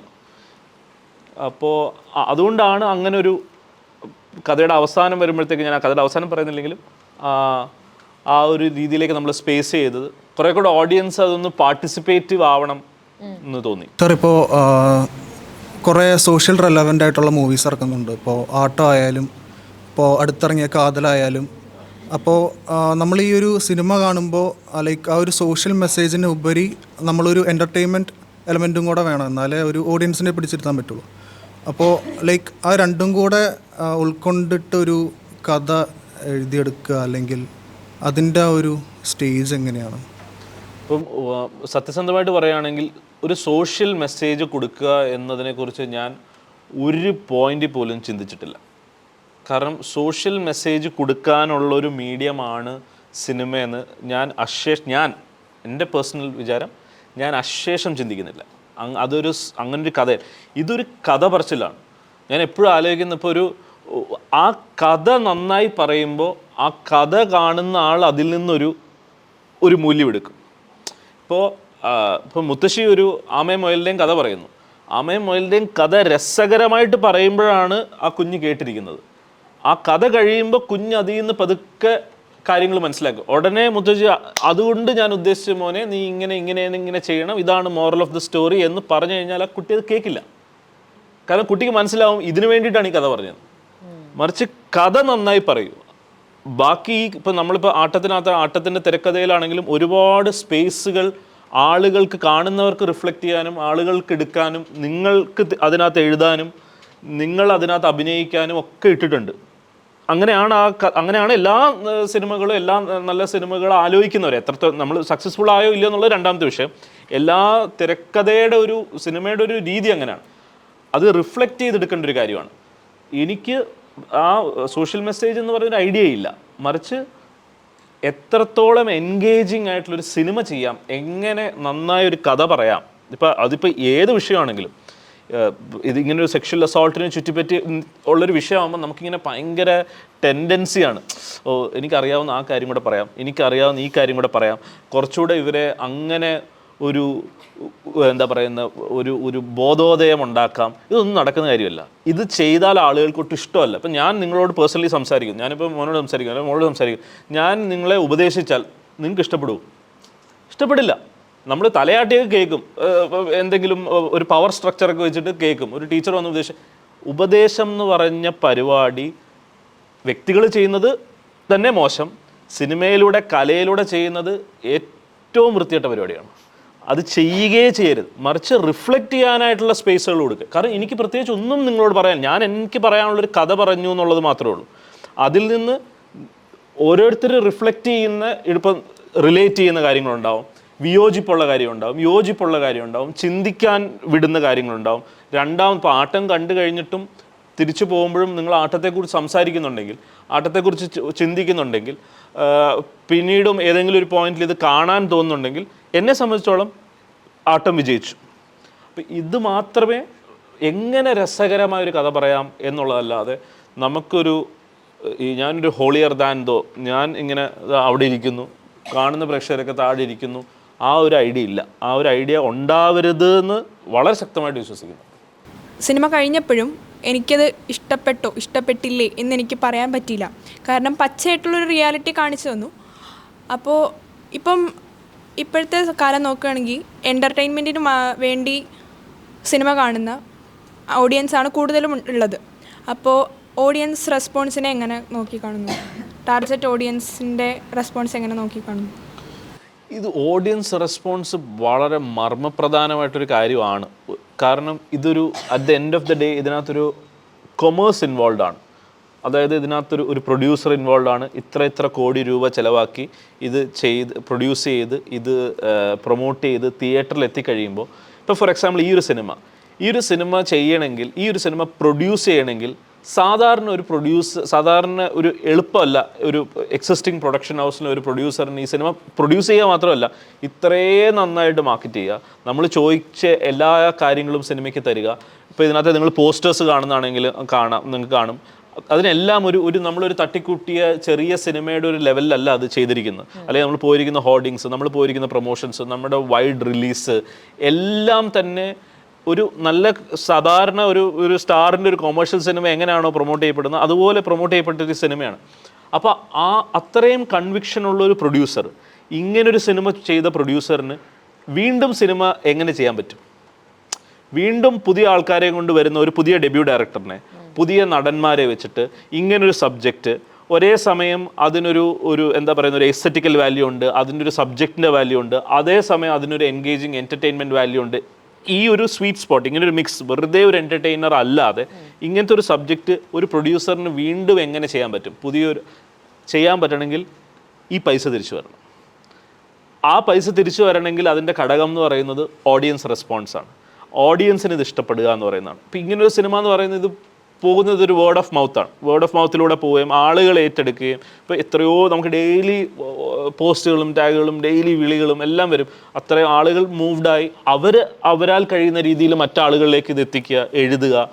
അപ്പോൾ നമ്മൾ ചെയ്യുന്ന പ്രൊമോഷൻസിനേക്കാളും കൂടുതൽ കാണുന്നവർ ചെയ്യുക. അങ്ങനെ ഒരു സ്പേസിങ്ങിലേക്ക് ഇങ്ങനൊരു സിനിമ പോകാൻ പറ്റുള്ളൂ. നമ്മുടെ ഒരു ഭയങ്കര സ്റ്റാർ ഡ്രിവൺ, ഒരു ഭയങ്കര ഫാൻ ഫോളോയിങ്, അങ്ങനെ ബഹളങ്ങളും ഒക്കെ ഉള്ള ഒരു സ്റ്റാർ ഡ്രിവൺ സിനിമയല്ല, ഒരു നല്ലൊരു ആക്ടർ ഡ്രിവൺ സിനിമയാണ്. അപ്പോൾ അതുകൊണ്ട് തന്നെ ഈ ഓഡിയൻസ് റെസ്പോൺസ് ഭയങ്കര മർമ്മപ്രധാനമാണ്. തിയേറ്ററിലെ ഓഡിയൻസ് തിയേറ്ററിലെ റെസ്പോൺസ് ഇത് എല്ലാം കഴിഞ്ഞ് OTT വന്നിട്ട് അതിങ്ങനെ ആനയായിരുന്നു മാടയായിരുന്നു എന്ന് പറയുന്നതിനകത്ത് പ്രൊഡ്യൂസറിന് ഗുണമില്ല. ഇപ്പം എനിക്ക് ഗുണമുണ്ട്, സെറിന് ഗുണമുണ്ട്, ഇതിൽ അഭിനയിച്ചിരിക്കുക എല്ലാവർക്കും ഗുണമുണ്ട്. പക്ഷേ അടുത്ത വരാൻ പോകുന്നൊരു ഡയറക്ടറിനോ ഈ പ്രൊഡ്യൂസറിനോ ആ ഒരു വാണിജ്യ വിജയം ഉണ്ടായില്ലെങ്കിൽ അദ്ദേഹത്തിന് വീണ്ടും ഇങ്ങനെ സിനിമ ചെയ്യാൻ പറ്റില്ല. അതുകൊണ്ട് വളരെ നല്ല ചോദ്യം, ഭയങ്കര ഇമ്പോർട്ടൻ്റ് ആണ് ഓഡിയൻസ് റെസ്പോൺസ്. അതുകൊണ്ട് തന്നെയാണ് നമ്മൾ അങ്ങനെ കണ്ടു എന്നോട് ഇഷ്ടപ്പെട്ടു എന്ന് പറയുന്നവരോട് മാത്രം, എന്നോട് സിനിമ കണ്ടു എനിക്ക് ഭയങ്കര ഇഷ്ടപ്പെട്ടു എന്ന് പറയുന്നവരോട് മാത്രം ഞാൻ പറയും, നിങ്ങളാൽ കഴിയുന്ന രീതിയിൽ നിങ്ങൾ ബാക്കിയുള്ളവരോട് പറയും, അറിയിക്കുക. ഈ ഒരു ചുരുങ്ങിയ സമയത്ത് ഇത് തിയേറ്ററിൽ കാണും. പിന്നെ ഇത് തിയേറ്ററിനായി ഡിസൈൻ ചെയ്തിരിക്കുന്ന സിനിമയാണ്. ഒരു ഭയങ്കരമായ തെറ്റിദ്ധാരണയുണ്ട്. ഈ ഭയങ്കര അടിപ്പടവും ഭയങ്കര ഈ മാർവലിൻ്റെ സിനിമകളും മാത്രമാണ് തിയേറ്ററിന് വേണ്ടി ഡിസൈൻ ചെയ്യപ്പെട്ടിരിക്കുന്നത്. അതൊരു ആക്ച്വലി ഭയങ്കര തെറ്റ്. അങ്ങനെയാണെങ്കിൽ പിന്നെ ഞാൻ പറയുന്നത് നമ്മളെ സിനിമകളൊന്നും തന്നെ നമ്മൾ മിക്സ് ചെയ്യേണ്ട, സൗണ്ട് മിക്സ് ചെയ്യേണ്ട, അറ്റ്മോസ് മിക്സ് ചെയ്യേണ്ട, നമ്മളൊന്നും ഗ്രേഡ് ചെയ്യേണ്ട. നമ്മൾ സാധാരണ വല്ല ഇത് ലാപ്ടോപ്പിലേക്ക് മാത്രമാണ് കാണുന്നതെങ്കിൽ ഇത്തരം വലിയ ക്യാമറകളും കാര്യങ്ങളൊന്നും ഉപയോഗിച്ച് ഷൂട്ട് ചെയ്യേണ്ട, ഒന്നിൻ്റെ ആവശ്യമില്ലല്ലോ. ഈ അടുത്ത് കറങ്ങിക്കൊണ്ടിരിക്കുന്നത് തെറ്റിദ്ധാരണയാണ്. മാത്രമല്ല സിനിമാക്കാർ തന്നെ ഈ ഡയലോഗ് അടിച്ചു വിടുന്നുണ്ട്. പല വലിയ നടന്മാരും വലിയ ഡയറക്ടർമാരും ഒക്കെ ഇരുന്ന് തച്ചിനടിച്ചു വിടുന്നുണ്ട്. ഇത് തിയേറ്റർ എക്സ്പീരിയൻസ്, അത് തിയേറ്റർ എക്സ്പീരിയൻസ് പടം, ഇത് തിയേറ്റർ എക്സ്പീരിയൻസ് പടമല്ല, ഇത് OTT പടം. ഇത് ഇഡിയോട്ടിക് ആയിട്ടുള്ള സ്റ്റേറ്റ്മെൻറ്റ്സ് സിനിമാക്കാർ തന്നെ അടിച്ച് ഇറക്കുന്നുമുണ്ട്. കണ്ടിരിക്കുന്ന പ്രേക്ഷകർക്ക് ലാഗ് അടിക്കുമെന്നൊരു പേടി ഉണ്ടായിരുന്നു. കണ്ടിരിക്കുന്ന പ്രേക്ഷകർക്ക് ലാഗ് അടിക്കുമെന്നൊരു പേടി ഉണ്ടായിരുന്നു സാർ. അത് ആദ്യം മുതലേ, ഇപ്പം ഞാനും വിനയം സംസാരിക്കാൻ നേരത്തെ ആദ്യം മുതലേ നമുക്കൊരു തീരുമാനം ഉണ്ടായിരുന്നു. ഇത് വളരെ ഫാസ്റ്റായിട്ട് പോകേണ്ട ഒരു സിനിമയാണ്. ഇങ്ങനെ ലാഗ് ചെയ്ത്, അതായത് ബോറടിപ്പിക്കരുത് എന്ന് കരുതി ഓഡിയൻസിനെ എൻ്റർടൈൻ ചെയ്തേക്കാം എന്ന് വിചാരിച്ച് അവിടെ ഇങ്ങനെ മസാല അല്ലെങ്കിൽ അങ്ങനെ തമാശ അവിടെ ഒരു ഇതിങ്ങനെ അങ്ങനെ ചെയ്യാനും പറ്റില്ല. നമുക്ക് ഈ കഥ എത്രത്തോളം ഇൻട്രസ്റ്റിംഗ് ആയിട്ട് ഈ കഥ പറയാൻ ഇങ്ങനെയൊക്കെ പറ്റുള്ളൂ. ഇതിൻ്റെ ഒരു എന്താ പറയുന്നത്, ചടുലത എന്ന് പറയുന്നത്, അതിൻ്റെ ഒരു പേസിങ് നമുക്ക് ഈ രീതിയിലൊക്കെ ചെയ്യാൻ പറ്റുള്ളൂ. ഇപ്പം നോക്കിയാൽ ഇപ്പോൾ ഒരു 6-7 സെക്കൻഡിൽ കൂടുതൽ വെച്ചിരിക്കുന്ന ഒരു ഷോട്ട് പോലും ഉണ്ടാവില്ല. അപ്പോഴത്തേക്കും അത് കട്ട് ചെയ്ത് വേറൊരു ആളിലേക്ക് പോകും, വേറൊരു റിയാക്ഷനിലേക്ക് പോകും. പിന്നെ ഇതിനകത്ത് ഞാനിതിനെ ആലോചിച്ചത് ഒരു അടിയില്ലാത്ത ഒരു അടിപ്പടം എങ്ങനെയാണ് ചെയ്യാൻ പറ്റുക, ഒരു വെർബൽ ആക്ഷൻ എങ്ങനെ ഇപ്പം അത് ഒരുപാട് പേര് മാസ്റ്റേഴ്സ് എല്ലാം ചെയ്തിട്ടുള്ളത് ആണ്, ഒരുപാട് ആൾക്കാർ ചെയ്തിട്ടുണ്ട്. അപ്പം അങ്ങനെ ഒരു സിനിമ എങ്ങനെ ചെയ്യാമെന്നുള്ളതാണ്. അപ്പോൾ അതിനകത്തൊരു ലാഗോ അല്ലെങ്കിൽ കാര്യങ്ങളോ ഇല്ലയെന്നാണ് ഞാൻ വിചാരിക്കുന്നത്. അതിൻ്റെ റിസ്ക് ഉണ്ടായിരുന്നു ചോദിച്ചാൽ തീർച്ചയായിട്ടും അതിൻ്റെ റിസ്ക് ഉണ്ട്. പക്ഷേ ഇപ്പോൾ ഈ സിനിമ പോലും ഇതിനകത്ത് ലാഗ് അല്ലെങ്കിൽ ഈ സിനിമയായിട്ട് റിലേറ്റ് ചെയ്യാൻ പറ്റാത്ത ആളുകളുമുണ്ട്. അപ്പോൾ ഇത് കാരണം ഇപ്പം ഇങ്ങനത്തെ ഒരു സിനിമ കാഴ്ച ഒരുപക്ഷെ അത്രയും എല്ലാവർക്കും പരിചയമായിക്കൊള്ളുന്നില്ല. ഇപ്പോൾ നിങ്ങൾ മീഡിയ സ്റ്റുഡൻസാണ്, നിങ്ങൾ കുറേ ഇപ്പോൾ ഇൻ്റർനാഷണൽ ഫിലിംസ് ഒക്കെ കണ്ടിട്ടുണ്ടാവും, നിങ്ങൾക്ക് അറിയായിരിക്കും. ഇപ്പോൾ സാധാരണ ഇപ്പോൾ വന്നപ്പോൾ ഒരു അടിപ്പടം അല്ലെങ്കിൽ ഒരു വിജയുടെ പടം അല്ലെങ്കിൽ നല്ല പാട്ടും ഡാൻസും പ്രതീക്ഷിച്ച് വരുന്ന അല്ലെങ്കിൽ ഒരു സസ്പെൻസ് ത്രില്ലർ എന്ന് പറയുമ്പോൾ അല്ലെങ്കിൽ സസ്പെൻസ് ഡ്രാമ എന്ന് പറയുമ്പോൾ ഒരു ടിപ്പിക്കൽ സസ്പെൻസ് ഡ്രാമ ഉണ്ടല്ലോ, വെട്ട് കൊല അല്ലെങ്കിൽ ഭയങ്കര ബാക്ക്ഗ്രൗണ്ട് മ്യൂസിക്, ഭയങ്കര സ്ഥലങ്ങൾ മാറുന്നു, അങ്ങനെ പ്രതീക്ഷിച്ച് വരുന്നവർക്ക് ഈ സിനിമ ചിലപ്പോൾ ഡിറ്റാച്ച്ഡ് ആയേക്കാം. ഇങ്ങനെ ഇരുന്ന് സംസാരിക്കുന്നു, പിന്നെ ഇതിൻ്റെ ഒരു ഏതെങ്കിലും പോയിന്റിൽ ഇതിൽ നിന്ന് ഡിറ്റാച്ച്ഡ് ആയാൽ പിന്നെ ഇതിനകത്ത് കയറാനും വേറെ പാടാണ്. ഇതിപ്പോൾ ഞാൻ അതുകൊണ്ട് തന്നെ ഇപ്പോൾ ഈ പടത്തിൻ്റെ ആദ്യത്തെ ഒരു 15 മിനിറ്റ് മിസ്സായി കഴിഞ്ഞാൽ ആദ്യത്തെ 15 മിനിറ്റിനകത്ത് ഒരുപാട് ക്ലൂകളുണ്ട്. പിന്നീട് വരുന്ന ഒരുപാട് ഇപ്പം സിനിമ കണ്ടിട്ടുള്ളതുകൊണ്ട് അറിയാം. ഇപ്പോൾ അതിനകത്ത് ഒരു ബ്ലൂടൂത്ത് ഇമ്പോർട്ടൻ്റ് ആയിട്ടൊരു കാര്യമാണ്, അല്ലെങ്കിൽ അതിനകത്ത് ഒരു പെർഫ്യൂം ഇമ്പോർട്ടൻ്റ് ആയിട്ടുള്ള, അതിനകത്ത് താക്കോൽ ഇമ്പോർട്ടൻ്റ് ആയിട്ടുള്ള, അങ്ങനെ പല കാര്യങ്ങൾ. ഇതെല്ലാം മിസ്സായി കഴിഞ്ഞിട്ട് പിന്നെ വന്ന് കയറി കഴിഞ്ഞാൽ ഒന്നും പറയാൻ, അല്ലെങ്കിൽ ഇതിൻ്റെ ഇൻ്റർവെൽ പോയിന്റിനകത്ത് ഒരു 5 മിനിറ്റ് മിസ്സായാൽ ഒരു വലിയ ആൾ പോയി പടം കണ്ടാണല്ലോ. അപ്പോൾ അതിനകത്ത് ഒരു വലിയ സസ്പെക്റ്റിൻ്റെ പിന്നെ മനസ്സിലാവില്ല. അപ്പോൾ അങ്ങനെയൊക്കെയുള്ള ചില കാര്യങ്ങളുണ്ട്. സാറ് ഇതിനു മുമ്പ് തിയേറ്ററാണല്ലോ ചെയ്തിരുന്നത്. അപ്പോൾ അതിൽ നിന്നുള്ള ഒരു ഡയറക്ഷനിലേക്ക് വരുമ്പോൾ, ഫിലിമിലേക്ക് വരുമ്പോൾ ഉള്ള ഒരു ട്രാൻസിഷൻ, അതിനകത്തുണ്ടായ ചലഞ്ച് എന്തൊക്കെയായിരുന്നു? ലൈക്ക് ഇപ്പോൾ തിയേറ്ററിലാണെങ്കിൽ നമ്മളിപ്പോൾ ലൈവ് ആയിട്ടുള്ള പെർഫോമൻസ് ആണ്. ലൈക്ക് നമുക്ക് സിനിമയിൽ വരുമ്പോൾ എത്ര വേണമെങ്കിലും ഷൂട്ട് ചെയ്യാം, അങ്ങനത്തെ ഒരു ഇതാണ്. അപ്പോൾ അതിനകത്ത് വന്ന ഒരു മെറിറ്റും അല്ലെങ്കിൽ പിന്നെ ഡീമെറിറ്റും ലൈക്ക് എന്തൊക്കെയായിരുന്നു തിയേറ്ററിൽ നിന്ന് സിനിമയിലേക്കുള്ള ട്രാൻസിഷൻ? ഞാൻ ആക്ച്വലി ഈ പറഞ്ഞ പോലെ തിയേറ്റർ 5ാം ക്ലാസ് മുതൽ നാടകങ്ങൾ അഭിനയിക്കുന്ന പോകുമ്പോഴും ഞാൻ +2 വെച്ചിട്ട് +2 ഫൈനൽ ഇയർ അവിടെ ഒരു സിനിമയുടെ ഒരു ക്യാമ്പ് നടന്നു, ഒരു 3 ദിവസത്തെ ഒരു സിനിമയുടെ ക്യാമ്പ് നടന്നു. അപ്പോൾ ആ ക്യാമ്പിന് ക്ലാസ് എടുക്കാൻ വന്ന പ്രഫുൽ ഗോപിനാഥ് എന്ന് പറഞ്ഞ ഒരാളുടെ കൂടെ ക്യാമ്പ് കഴിഞ്ഞ് ഞാൻ പുള്ളിയുടെ കൂടെ അസിസ്റ്റ് ചെയ്യാനായിട്ട് പോയി. അപ്പം ആക്ച്വലി ഒരു 17ാമത്തെ വയസ്സ് മുതൽ ഇതിലേക്ക് നീങ്ങിയിരുന്നു. ഇപ്പം അന്ന് പക്ഷേ കോർപ്പറേറ്റ് ഫിലിംസ്, ആഡ് ഫിലിംസിലൊക്കെയാണ് വർക്ക് ചെയ്തുകൊണ്ടിരുന്നത്. പിന്നീട് ഒരു ഷോർട്ട് ഫിലിം ചെയ്തു, അല്ലെങ്കിൽ പിന്നീട് ഞാനൊരു ഹിന്ദി സിനിമയിൽ അസിസ്റ്റ് ചെയ്യാനായിട്ട് പോയി, കുറച്ച് മ്യൂസിക് വീഡിയോസ് ചെയ്തു. അപ്പം ഈ ഡയറക്ഷൻ എന്ന് പറയുന്ന, ഫിലിം ഡയറക്ഷൻ എന്ന് പറയുന്ന സാധനം ഈ സിനിമയിൽ പെട്ടെന്ന് കയറി വന്ന് ചെയ്തതല്ല. ഓൾറെഡി നമ്മൾ അങ്ങനെ ഒരു യാത്ര ഉണ്ടായിരുന്നു. ഇപ്പോൾ തിയേറ്റർ ഒരു നാടകം ഡയറക്റ്റ് ചെയ്യുന്നതും ഒരു സിനിമ ഡയറക്റ്റ് ചെയ്യുന്നതും തമ്മിൽ ഒരു ബന്ധമില്ല. നാടകത്തിലെ അഭിനയവും സിനിമയിലെ അഭിനയം തമ്മിൽ എങ്ങനെയാണോ ബന്ധമില്ലാത്തത്, എന്നാൽ എന്തൊക്കെയോ ബന്ധമുള്ള പോലെ ആ ഇതുണ്ട്.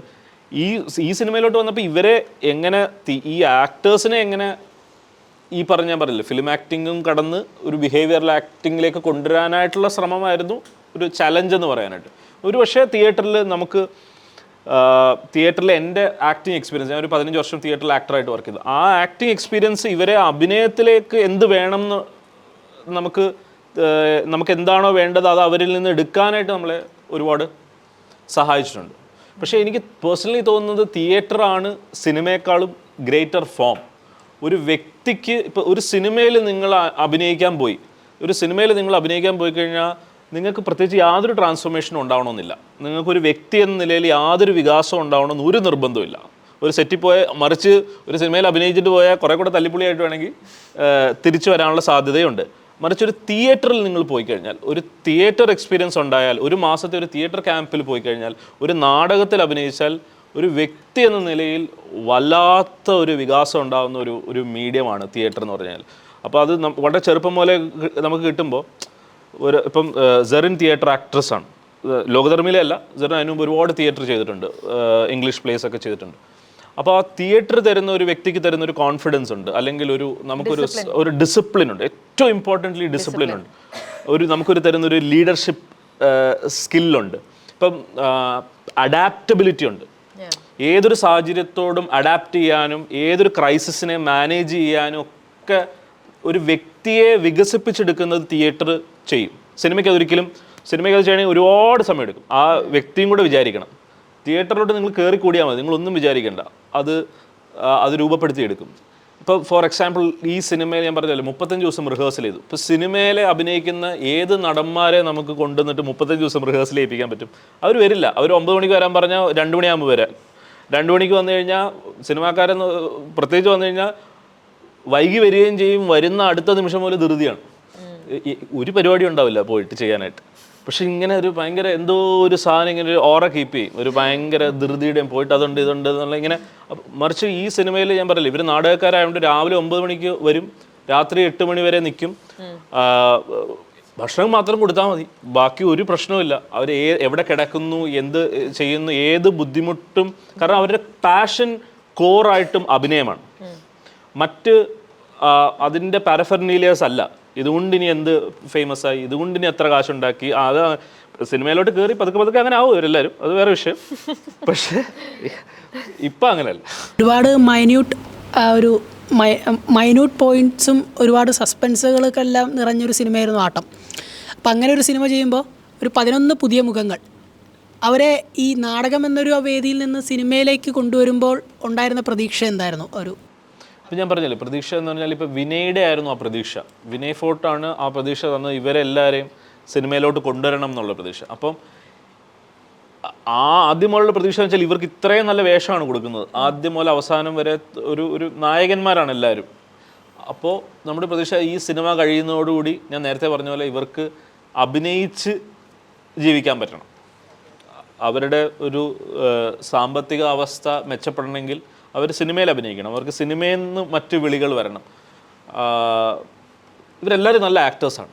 ഇപ്പോൾ കണ്ടവർക്ക് മനസ്സിലായി, ഇവരെല്ലാവരും നല്ല ആക്ടേഴ്സാണ്. ഇവർക്ക് നല്ലൊരു സ്പേസിങ് കൊടുത്താൽ, നല്ല ഇത് കൊടുത്താൽ അവർ നന്നായി ചെയ്യും. അപ്പോൾ ഇവർ നല്ല സിനിമാ നടന്മാരായി മാറണം എന്നുള്ളതാണ് ആക്ടേഴ്സിനെ സംബന്ധിച്ചുള്ള എൻ്റെ പ്രതീക്ഷ. വേറെ ഡയറക്ടറും അങ്ങനെ ചിന്തിക്കില്ല വികാരം? ഇല്ല, ഞാനും ചിന്തിച്ചില്ലായിരുന്നു. ഇത് വിനയ് ചിന്തിച്ചതുകൊണ്ടാണ്. ഞാനും ചിന്തിച്ചിട്ടില്ല. വിനയ് അങ്ങനെ ഒരു എൻ്റെ ഉള്ളിൽ എറിഞ്ഞപ്പോൾ എനിക്ക് ഭയങ്കര കുറ്റബോധമാക്കി കളഞ്ഞ, എന്തോ വിനയുടെ നമ്പറാണ്, എന്തോ ഒരു പരിപാടി ചെയ്തു, അപ്പോൾ അതിൽ ഞാൻ പെട്ടുപോയി. അതാണ് അതിൻ്റെ സത്യം. ക്രൈം ചെയ്തിരിക്കുന്നത് ഒരാളാണ് ഇതിൽ. ബട്ട് അഞ്ജലി ഒഴികെ ബാക്കി എല്ലാവരും സാഹചര്യം മൂലം ക്രൈമിന് ചെയ്തു എന്നുള്ളത് അങ്ങനെ ആവുന്നുണ്ട്. പക്ഷേ ഈ മൂവി കണ്ടതിന് ശേഷം മെജോറിറ്റി ആൾക്കാർക്കുള്ളൊരു ക്വസ്റ്റ്യനാണ്, ആരാണ് ചെയ്തിരിക്കുന്നത്? അങ്ങനെ ഒരു ക്വസ്റ്റ്യൻ. അതിനോട് എന്താണ് സാറിന് പറയാനുള്ളത്? ഇങ്ങനെ കാരണം ഇതിനൊരു ഹൂ ഡൺ ഇറ്റ് എന്ന് പറയുന്നൊരു സ്ട്രക്ചറുണ്ട്. ഇപ്പം ഏറ്റവും എല്ലാ ക്രൈം ത്രില്ലറിൻ്റെയും ഒരു ബേസിക് സാധനം എന്ന് പറഞ്ഞാൽ ഹൂ ഡൺ ഇറ്റ് എന്ന് പറയുന്ന സാധനമുണ്ട്. അത് ഇതിനുണ്ട്. ആ ചോദ്യം, അത് ഞാനിപ്പോൾ പറഞ്ഞു കഴിഞ്ഞാൽ ഇത് പുറത്തു പോകുമ്പോൾ അതിൻ്റെ ക്ലൈമാക്സ് പോകുന്നതുകൊണ്ട് ആ ചോദ്യത്തെ എങ്ങനെ ഡിഫറെൻ്റ്ലി ഹാൻഡിൽ ചെയ്യാൻ പറ്റും എന്നുള്ളതായിരുന്നു അതിൻ്റെ ആലോചന മുഴുവൻ. അപ്പോൾ ഈ എന്നോട് പേഴ്സണലി ചോദിച്ചാൽ അങ്ങനൊരു ഉത്തരം എങ്ങനെ ഞാനിത് ക്യാമറയിൽ പറയാതെ നിങ്ങൾക്ക് മാത്രം മനസ്സിലാവുന്ന രീതിയിൽ ഞാൻ പറയാൻ നോക്കട്ടെ. സാറിനോട് ചോദിച്ചിട്ടുണ്ടാവുമല്ലോ, ഒബിയസ്ലി കുറേ പേര് ചോദിച്ചിട്ടുണ്ടാവുമല്ലോ, സാറ് കൊടുത്ത റെസ്പോൺസ് എന്താ? എനിക്കും അറിയില്ല എന്നുള്ളതാണ്. എനിക്കറിയില്ല. എന്നുള്ളതാണ് അതിൻ്റെ ശരിയായ ഉത്തരം അതാണ്. കാരണം അങ്ങനെ നമ്മൾ ഇതെന്ന് പറഞ്ഞ് ആലോചിച്ച് എഴുതിയാൽ അതിനകത്തൊരു റൈറ്റിംഗ് ബയസ് വരും. പിന്നെ ഞാൻ അദ്ദേഹത്തെ പ്രൊട്ടക്റ്റ് ചെയ്യാൻ നോക്കണം, അദ്ദേഹത്തെ ഇങ്ങനെ നിങ്ങളുടെ കണ്ണിൽ പെടാതിരിക്കാൻ നോക്കണം, അങ്ങനെ കുറേ പരിപാടികൾ വരും. മറിച്ച് ഇന്ന ആൾ അങ്ങനെ ആണ്. മറിച്ച് അവസാനം വരുമ്പോൾ നമ്മൾ കൊടുക്കുന്ന ആ ഉത്തരം, ആ ഇന്ന ആള് എന്ന് നമ്മൾ കൊടുക്കുന്ന ആ ഉത്തരം കൺവിൻസിങ് ആണോ എന്നുള്ളതാണ്. അത് ഓഡിയൻസ് അത് അക്സെപ്റ്റ് ചെയ്യുന്നു എന്നുള്ളിടത്താണ് സിനിമയുടെ ഈ പറഞ്ഞ പോലെ ഓഡിയൻസ് റെസ്പോൺസ് ഇരിക്കുന്നത്. ശരിയാണ്, ഈ ആളാണ്. അത് ഈ ആളാണെന്ന് പറയുന്നത് ഈ ഒരാളാണോ വേറെ ആൾക്കാരാണോ എന്നൊക്കെ ഉള്ളത് അത് ഈ അടുത്തൊന്നും അങ്ങനെ ഒരു കണ്ട മൂവീസിലൊന്നും ഈ അടുത്ത് ഇങ്ങനെ ഒരു ഇത് കണ്ടിട്ടില്ല. കാരണം കുറേ നമ്മൾ ആലോചിച്ചിരിക്കുക ആരായിരിക്കും ആ ഒരു ടൈം. പിന്നെ ഓഡിയൻസ് എക്സ്പെക്ട് ചെയ്യുന്ന രീതിയിൽ നിന്നും what they expect to see ആ റെസൊല്യൂഷൻ അതിൽ നിന്ന് നമുക്ക് എങ്ങനെ ഡിഫറെൻ്റ് ആയിട്ട് അപ്രോച്ച് ചെയ്യാം, അതിൽ നിന്നാണ് ദാറ്റ് ഇസ് മോർ ഇൻട്രസ്റ്റിംഗ് ആണ്. ഇപ്പോൾ ഇതിനകത്ത് ആ ഒരു ബസ് സ്റ്റോപ്പ് സീക്വൻസ് ഉണ്ടല്ലോ, ബസ് സ്റ്റോപ്പിനകത്ത് ഇപ്പോൾ വിനയുടെ ക്യാരക്ടർ അങ്ങനെ പറയുമ്പോൾ ഓഡിയൻസ് എക്സ്പെക്ട് ചെയ്യുന്നൊരു റിയാക്ഷൻ ഉണ്ട് അഞ്ജലിയുടെ. ഇപ്പോൾ ഒരെണ്ണം അല്ലെങ്കിൽ അങ്ങനെ. അപ്പോൾ നമ്മുടെ ആഗ്രഹം വെച്ചാൽ അത് എഴുതിക്കൊണ്ടിരിക്കുകയെന്ന് വെച്ചാൽ എന്തായാലും ഓഡിയൻസ് എല്ലാവരും ഒരെണ്ണം കൊടുക്കും ഫോർ ഷുവർ. അപ്പോൾ പിന്നെ എന്തിനാണ് ഇയാളും കൂടെ അത് ചെയ്യുന്നത്? വേറെ കുറെ കൂടെ ഡീപ്പർ ആയിട്ടുള്ള റിയാക്ഷൻ എങ്ങനെ കൊടുക്കാൻ പറ്റും, കുറെ കൂടെ ഒരു പെയിൻഫുൾ ആയിട്ടുള്ള റിയാക്ഷൻ എങ്ങനെ കൊടുക്കാൻ പറ്റും, അതിൽ നിന്നാണ് വരുന്നത്. സാറ് ലൈവായിട്ടാണല്ലോ ലൈവ്. അപ്പോൾ അതിൻ്റെ ചാലഞ്ചസ് ഒക്കെ എങ്ങനെയായിരുന്നു? തിയേറ്ററിൽ നിന്ന് വന്ന കാരണമാണോ അത് ഈസി ആയെന്ന് പറയാൻ പറ്റില്ല. ഫിലിം മേക്കേഴ്സിന് ഭയങ്കര ചാലഞ്ചിങ് ആയൊരു കാര്യമാണ് സിംഗ് സൗണ്ടിലെടുക്കുക. അപ്പോൾ തിയേറ്ററിൽ നിന്ന് വന്ന ഒരു തിയേറ്റർ ബാക്ക്ഗ്രൗണ്ടോ അത് കാരണമാണോ? അതായത് ഇപ്പോൾ ഈ സിനിമ ഞാൻ പറഞ്ഞില്ല, പ്രൊഡ്യൂസറിനെ കാണുന്നു, ഈ പൈലറ്റ് കാണിക്കുന്നു, പുള്ളി ഇമ്മീഡിയറ്റ്ലി ചെയ്യാമെന്ന് പറയുന്നു. അത് കഴിഞ്ഞ് ഞങ്ങൾ പുറത്തിങ്ങനെ നിൽക്കാൻ നേരത്തെ സംസാരിച്ചിരിക്കാൻ ഞാൻ സാറിൻ്റെ അടുത്ത് പറഞ്ഞു, സാർ ചെയ്യുന്നതിൽ എനിക്ക് സന്തോഷമേ ഉള്ളൂ, നമ്മുടെ ആദ്യം കാണുന്ന പ്രൊഡ്യൂസർ തന്നെ ചെയ്യുന്നു, സന്തോഷമേ ഉള്ളൂ എൻ്റെ ആദ്യത്തെ സിനിമ. പക്ഷേ ഇതിനകത്ത് ചില കാര്യങ്ങളുണ്ട്. ഈ പടം ഡബ് ചെയ്യാൻ പറ്റില്ല. ഈ പടം 10-12 പേര് ഇങ്ങനെ ഇരുന്ന് സംസാരിക്കുന്ന ഇത്രയും ഡയലോഗ് ഇൻറ്റൻസീവ് ആയിട്ടുള്ള സിനിമ, ഇത്രയും നമുക്ക് ബിഹേവിയർ കൊണ്ടുവരേണ്ട സിനിമ, ഇപ്പം നമ്മൾ സംസാരിക്കാൻ നേരത്തുള്ള ഇപ്പോഴത്തെ ഒരു റിയൽനെസ് ഉണ്ടല്ലോ, നമ്മൾ പറയുന്നതിൻ്റെ വാക്കുകൾ മുറിയും, നമ്മൾ പറയുന്നത് തന്നെ തിരിച്ചു പറയും, ഈ പറയുന്ന ഗ്യാപ്പുകൾ, ഈ റെപ്പിറ്റിഷൻസ്, ഈ ഹ്യൂമൻ എറേഴ്സ് എന്ന് പറയുന്ന സാധനം, ഭാഷയിലുള്ള ഈ എറേഴ്സ്, ഇതൊന്നും നമുക്ക് ഡബിൽ റീക്രിയേറ്റ് ചെയ്യാൻ പറ്റില്ല. അല്ലെങ്കിൽ അത് എക്സ്ട്രീംലി ഡിഫിക്കൽട്ടാണ്, വെറുതെ ഒരു അനാവശ്യമായ ടാസ്ക്കാണ്. പിന്നെ ഈ സിനിമ ഒരു സ്പേസിൽ നടക്കുന്നതുകൊണ്ട് തന്നെ നമുക്ക് കൺട്രോൾ ചെയ്യാൻ പറ്റുന്നൊരു ഏരിയയാണ്. അതുകൊണ്ട് ഞാൻ പറഞ്ഞു ഇത് സിംഗ് സൗണ്ട് തന്നെ ചെയ്യണം. ഇത് സിംഗ് സൗണ്ട് ചെയ്യണം എന്ന് പറയുമ്പോഴും ഒരു ചലഞ്ച് എന്ന് പറഞ്ഞാൽ ഒരേ സമയത്ത് ഈ 8-9 പേരെ മൈക്ക് ചെയ്ത് ചെയ്യാനുള്ള എക്യുപ്മെൻറ്റ്സ്, അതിൻ്റെ ലൈവ് സൗണ്ട് മിക്സർ ഒന്നും നമുക്ക് കേരളത്തിൽ ഇല്ല. അപ്പോൾ അത് ബോംബെയിൽ നിന്ന് കൊണ്ടുവരണം. അപ്പോൾ ഭയങ്കര എക്സ്പെൻസീവ് ആയിട്ടുള്ള പ്രോസസ്സാണ്. അത് ബോംബെയിൽ നിന്ന് യൂണിറ്റ് വന്ന ഒരു ദിവസം 10-32,000 രൂപ ചിലവുള്ള എക്സ്പെൻസീവ് ആയിട്ടുള്ള പ്രോസസ്സാണ്. പക്ഷേ ഇത് ചെയ്യാൻ അദ്ദേഹം തയ്യാറായി എന്നുള്ളിടത്താണ് ഇത്. കാരണം ഇതല്ലാതെ ഇത് നടക്കില്ല. ഇതിൻ്റെ സംഭാഷണത്തിൻ്റെ ഇതിൻ്റെ ഒരുപക്ഷെ ഞാൻ ഏറ്റവും ഹാപ്പി ആയിട്ടുള്ള ഒരു സംഭവം ഇതിൻ്റെ സൗണ്ട് ഡിസൈനാണ്. ഇതിൻ്റെ സൗണ്ട് ഡിസൈൻ, ഇതിൻ്റെ പ്രൊഡക്ഷൻ സൗണ്ട് മിക്സിംഗ് എന്ന് പറയുന്ന സാധനം എന്നോട് കണ്ട എത്രയോ പേര് ചോദിച്ചു. ഇപ്പോൾ മമ്മൂക്ക പടം കണ്ടിട്ട് ഞങ്ങൾ അദ്ദേഹത്തിൻ്റെ വീട്ടിൽ പോയിരുന്നു അപ്പോൾ നമുക്ക് ചോദിച്ചു, പടം എന്താണ് ഡബ് ചെയ്താണോ സിംഗ് സൗണ്ട് ആണോ എന്ന് ഇത്രയും പരിചയമുള്ള ആൾ ചോദിക്കാൻ കാര്യം വെച്ചാൽ അത്രയും ക്വാളിറ്റിയാണ്, ഡബ് ചെയ്ത ക്വാളിറ്റിയാണ് പടത്തിനുള്ളത്. എല്ലാവരും ഇപ്പം എന്നോട് ജിക്കു എന്ന് പറഞ്ഞ ഒരു പയ്യനാണ് ഇതിൻ്റെ പ്രൊഡക്ഷൻ സൗണ്ട് മിക്സിങ് ചെയ്തത്, അതായത് ലൈവ് സിംഗ് സൗണ്ട് ചെയ്ത പയ്യൻ. അത് എക്സ്ട്രീംലി ഡിഫിക്കൽട്ടായിട്ടുള്ള ജോലിയാണ്.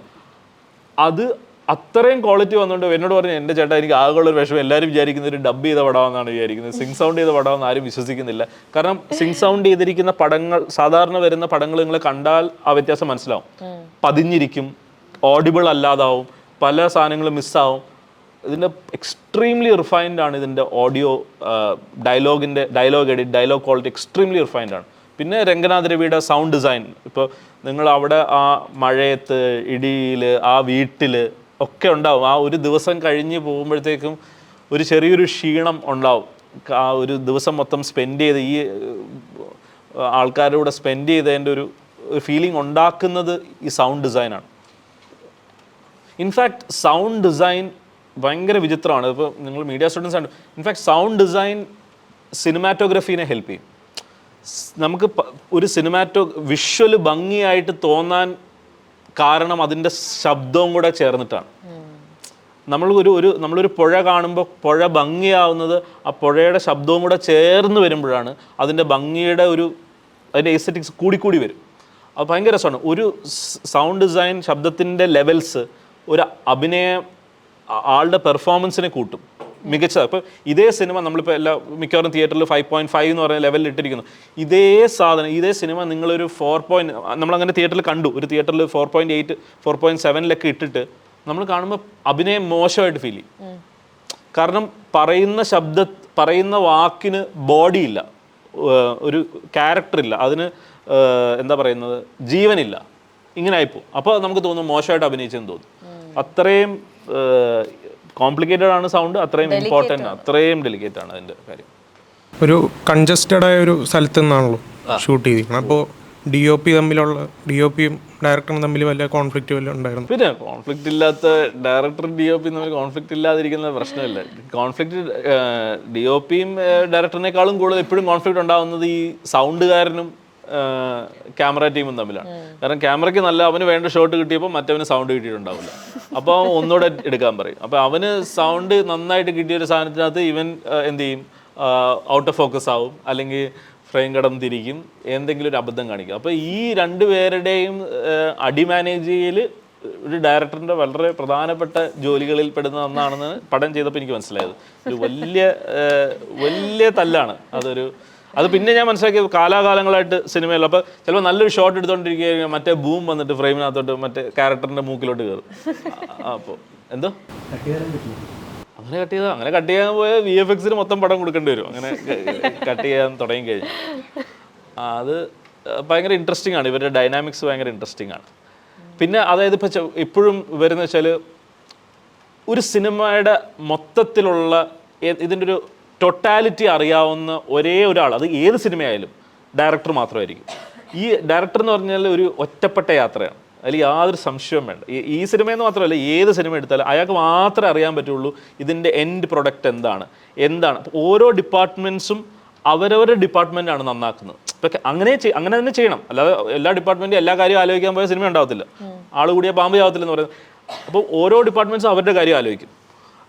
സൗണ്ടുകാരൻ്റെ ഏറ്റവും സാധനമായിരിക്കും, സിനിമാറ്റോഗ്രാഫർ അവരുടെ ആലോചിക്കും. അതുകൊണ്ട് ചിലപ്പോൾ നമുക്കൊരു സ്ഥലത്ത് പോകണം, നമുക്ക് 8:15 8:30 ആ റെസ്റ്റോറൻറ്റിൽ നിന്ന് ഇറങ്ങി പോകണമെന്ന് പറഞ്ഞിട്ടുണ്ട്. ഒരു ഷോട്ടുണ്ട്, ആ ഷോട്ട് എടുത്തേ പറ്റൂ എന്ന് വിചാരിക്കുക. ആ ഷോട്ട് ഇല്ലെങ്കിൽ, എഡിറ്റിൽ ആ ഷോട്ട് വെച്ചില്ലെങ്കിൽ ഇതും കൂടെ ചേർത്ത് വെച്ചാൽ കഥ മനസ്സിലാവാത്തൊരു ജോയിൻറ്റ് ഒരു മെയിൻ ജംഗ്ഷനാണെന്ന് വിചാരിക്കുക. എനിക്ക് അവിടെ ആ ഷോട്ടൊന്ന് എടുത്തു തന്നാൽ മതി.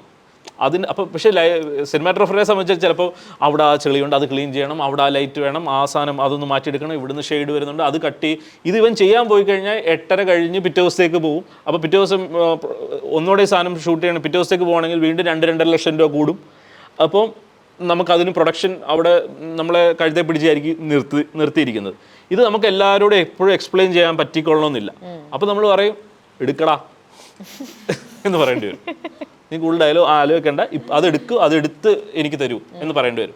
കാരണം നമുക്കേ അറിയാൻ പറ്റുള്ളൂ, എപ്പോഴും നമുക്കിത് എക്സ്പ്ലെയിൻ ചെയ്യാൻ പറ്റും. ഇത് തന്നെ ഒരു ആക്ടറിൻ്റെ കാര്യത്തിൽ വരും.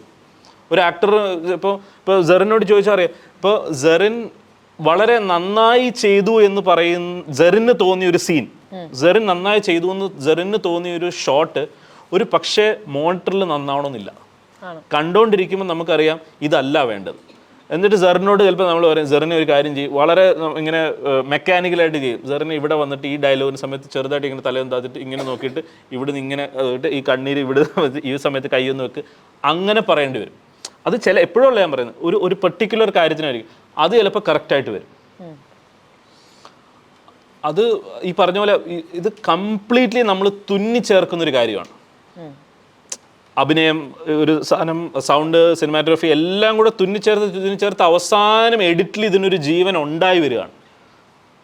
അല്ലാതെ ഇതിനകത്തെ എല്ലാ എലമെൻറ്റും എക്സ്ട്രീംലി റിയലും അനുഭവിക്കുന്നതായിരിക്കും. ചിലപ്പോൾ സെറിൻ പൊട്ടിക്കരയുന്നതിൻ്റെ സീനിന് തൊട്ട് മുമ്പ് ആരോടെങ്കിലും ഫോൺ വിളിച്ച് ഭയങ്കര സന്തോഷിച്ച് ചിരിച്ച് പൊട്ടിക്കളിച്ചിട്ടൊക്കെ ആയിരിക്കും വരാൻ പോകുന്നത്. അപ്പം അതൊരു മോഹൻലാൽ പറയുന്ന പോലെ ഇത് കംപ്ലീറ്റ്ലി ഒരു മേക്ക് ബിലീഫ് ആണ്. ഒരുപാട് നല്ല സിനിമകൾ PR വർക്കിൽ ഒരു ഇമ്പോർട്ടൻസ് കൊടുക്കാതെ കൃത്യമായിട്ട് ഓഡിയൻസിലെത്താതെയും സാമ്പത്തിക നേട്ടമില്ലാതെയും പോകുന്നുണ്ട്. സിനിമ എടുക്കുന്നുണ്ടെങ്കിൽ അതിനൊരു സാമ്പത്തിക നേട്ടം കൂടി ഒരു ഇമ്പോർട്ടൻ്റ് ഘടകമാണല്ലോ. അപ്പോൾ അതിന് വേണ്ടിയിട്ടാണല്ലോ കൂടുതലും സാമ്പത്തിക നേട്ടമല്ല, കൂടുതൽ ഓഡിയൻസിലേക്ക് എത്തിക്കുക എന്നുള്ളൊരു ഇതും കൂടിയുണ്ട്. അപ്പം അത് എത്രത്തോളം ഇമ്പോർട്ടൻസ് പല സിനിമകൾ കൊടുക്കുന്നില്ല.